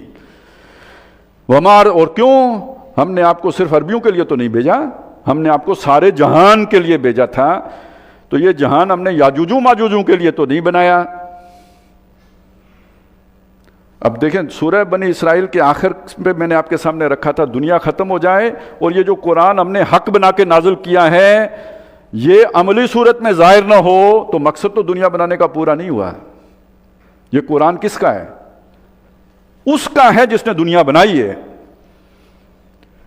یہ دنیا کیا ہے؟ اللہ کا کام ہے، ورک آف گاڈ، اور قرآن کیا ہے؟ اللہ کا کلمہ ہے، کلمات ہیں، کلام ہے، ورڈز آف گاڈ۔ ان دونوں کا جمع ہونے کا مطلب ہے دنیا کا مقصد پورا ہونا۔ یہ اللہ کی سوچ ہے، اللہ کا منصوبہ ہے۔ ایک مشین ہے کسی نے بنائی ہے، اس کو ایک مقصد کے لیے بنایا ہے، وہ مقصد اگر وہ مشین پوری نہیں کرتی تو بنانے کا مقصد ہی فروغ، تو ساری محنت رائے گاں چلی گئی۔ یہ پوری ہستی، یہ پورا پروجیکٹ اللہ تعالیٰ نے جس مقصد کے لیے ڈیزائن کیا وہ قرآن میں بیان کیا ہے۔ یہ کیسے ممکن ہے کہ یہ ہستی جو ہے وہ نیستی میں بدل جائے اور جس مقصد کے لیے اللہ نے بنایا وہ کام ہی نہ ہو؟ پھر تو فضول کام ہو گیا، پھر تو یہ کھیل بن گیا جو یہاں پہ آیا تھا کہ یہ کھیل نہیں ہے، بل نقذف بالحق علی الباطل، ہم حق کی ضرب لگاتے ہیں باطل کے اوپر، فیدمغہ، اس کا بھیجا نکال دیتا ہے۔ تو اے نبی ہم نے سارے جہان والوں کے لیے آپ کو رحمت بنا کے بھیجا ہے۔ انسانیت پس رہی ہے، ظلم کا نظام ہے، ایکسپلائٹیشن ہے، ہر سطح پہ ایکسپلائٹیشن ہے، رحمت بنا کے سوشل جسٹس کا نظام دے کے آپ کو بھیجا ہے۔ رحمت للعالمینی کی شان آپ کی ہے۔ یہ جب تک پورا نہیں ہوتا تو اس کائنات کا گویا مقصد پورا نہیں ہوتا۔ آپ کو ہم نے دیکھیے کیا پیاری بات ہے جو اقبال نے کہی، قوت عشق سے ہر پست کو بالا کر دے، دہر میں اس میں محمد سے اجالا کر دے۔ اس پورے دہر میں اجالا ہونا ہے، اندھیرا ہے، یاجوج ماجوج کا اندھیرا ہے، اسی پر قیامت نہیں آئے گی، بلکہ یہ کہ اس سے پہلے اللہ تعالیٰ محمد الرسول اللہ کی لائی ہوئی روشنی اس پوری دنیا میں پھیلائے گا۔ قُلْ إِنَّمَا يُوحَىٰ إِلَيَّ أَنَّمَا إِلَٰهُكُمْ إِلَٰهٌ وَاحِدٌ، اے نبی فرما دیجئے میری طرف حکم بھیجا گیا ہے کہ تمہارا معبود ایک ہی معبود ہے، اس کے سوا کوئی تمہارا معبود نہیں ہے۔ ایک دن پوری دنیا نے اس بات کو تسلیم کرنا ہے، یہ گلوبل آرڈر بننا ہے۔ یہی ہیں جو خبریں محمد الرسول اللہ نے دی ہیں کہ اس کائنات کے خاتمے سے پہلے سارے مشرق اور مغرب پر اللہ کے دین نے غالب ہونا ہے۔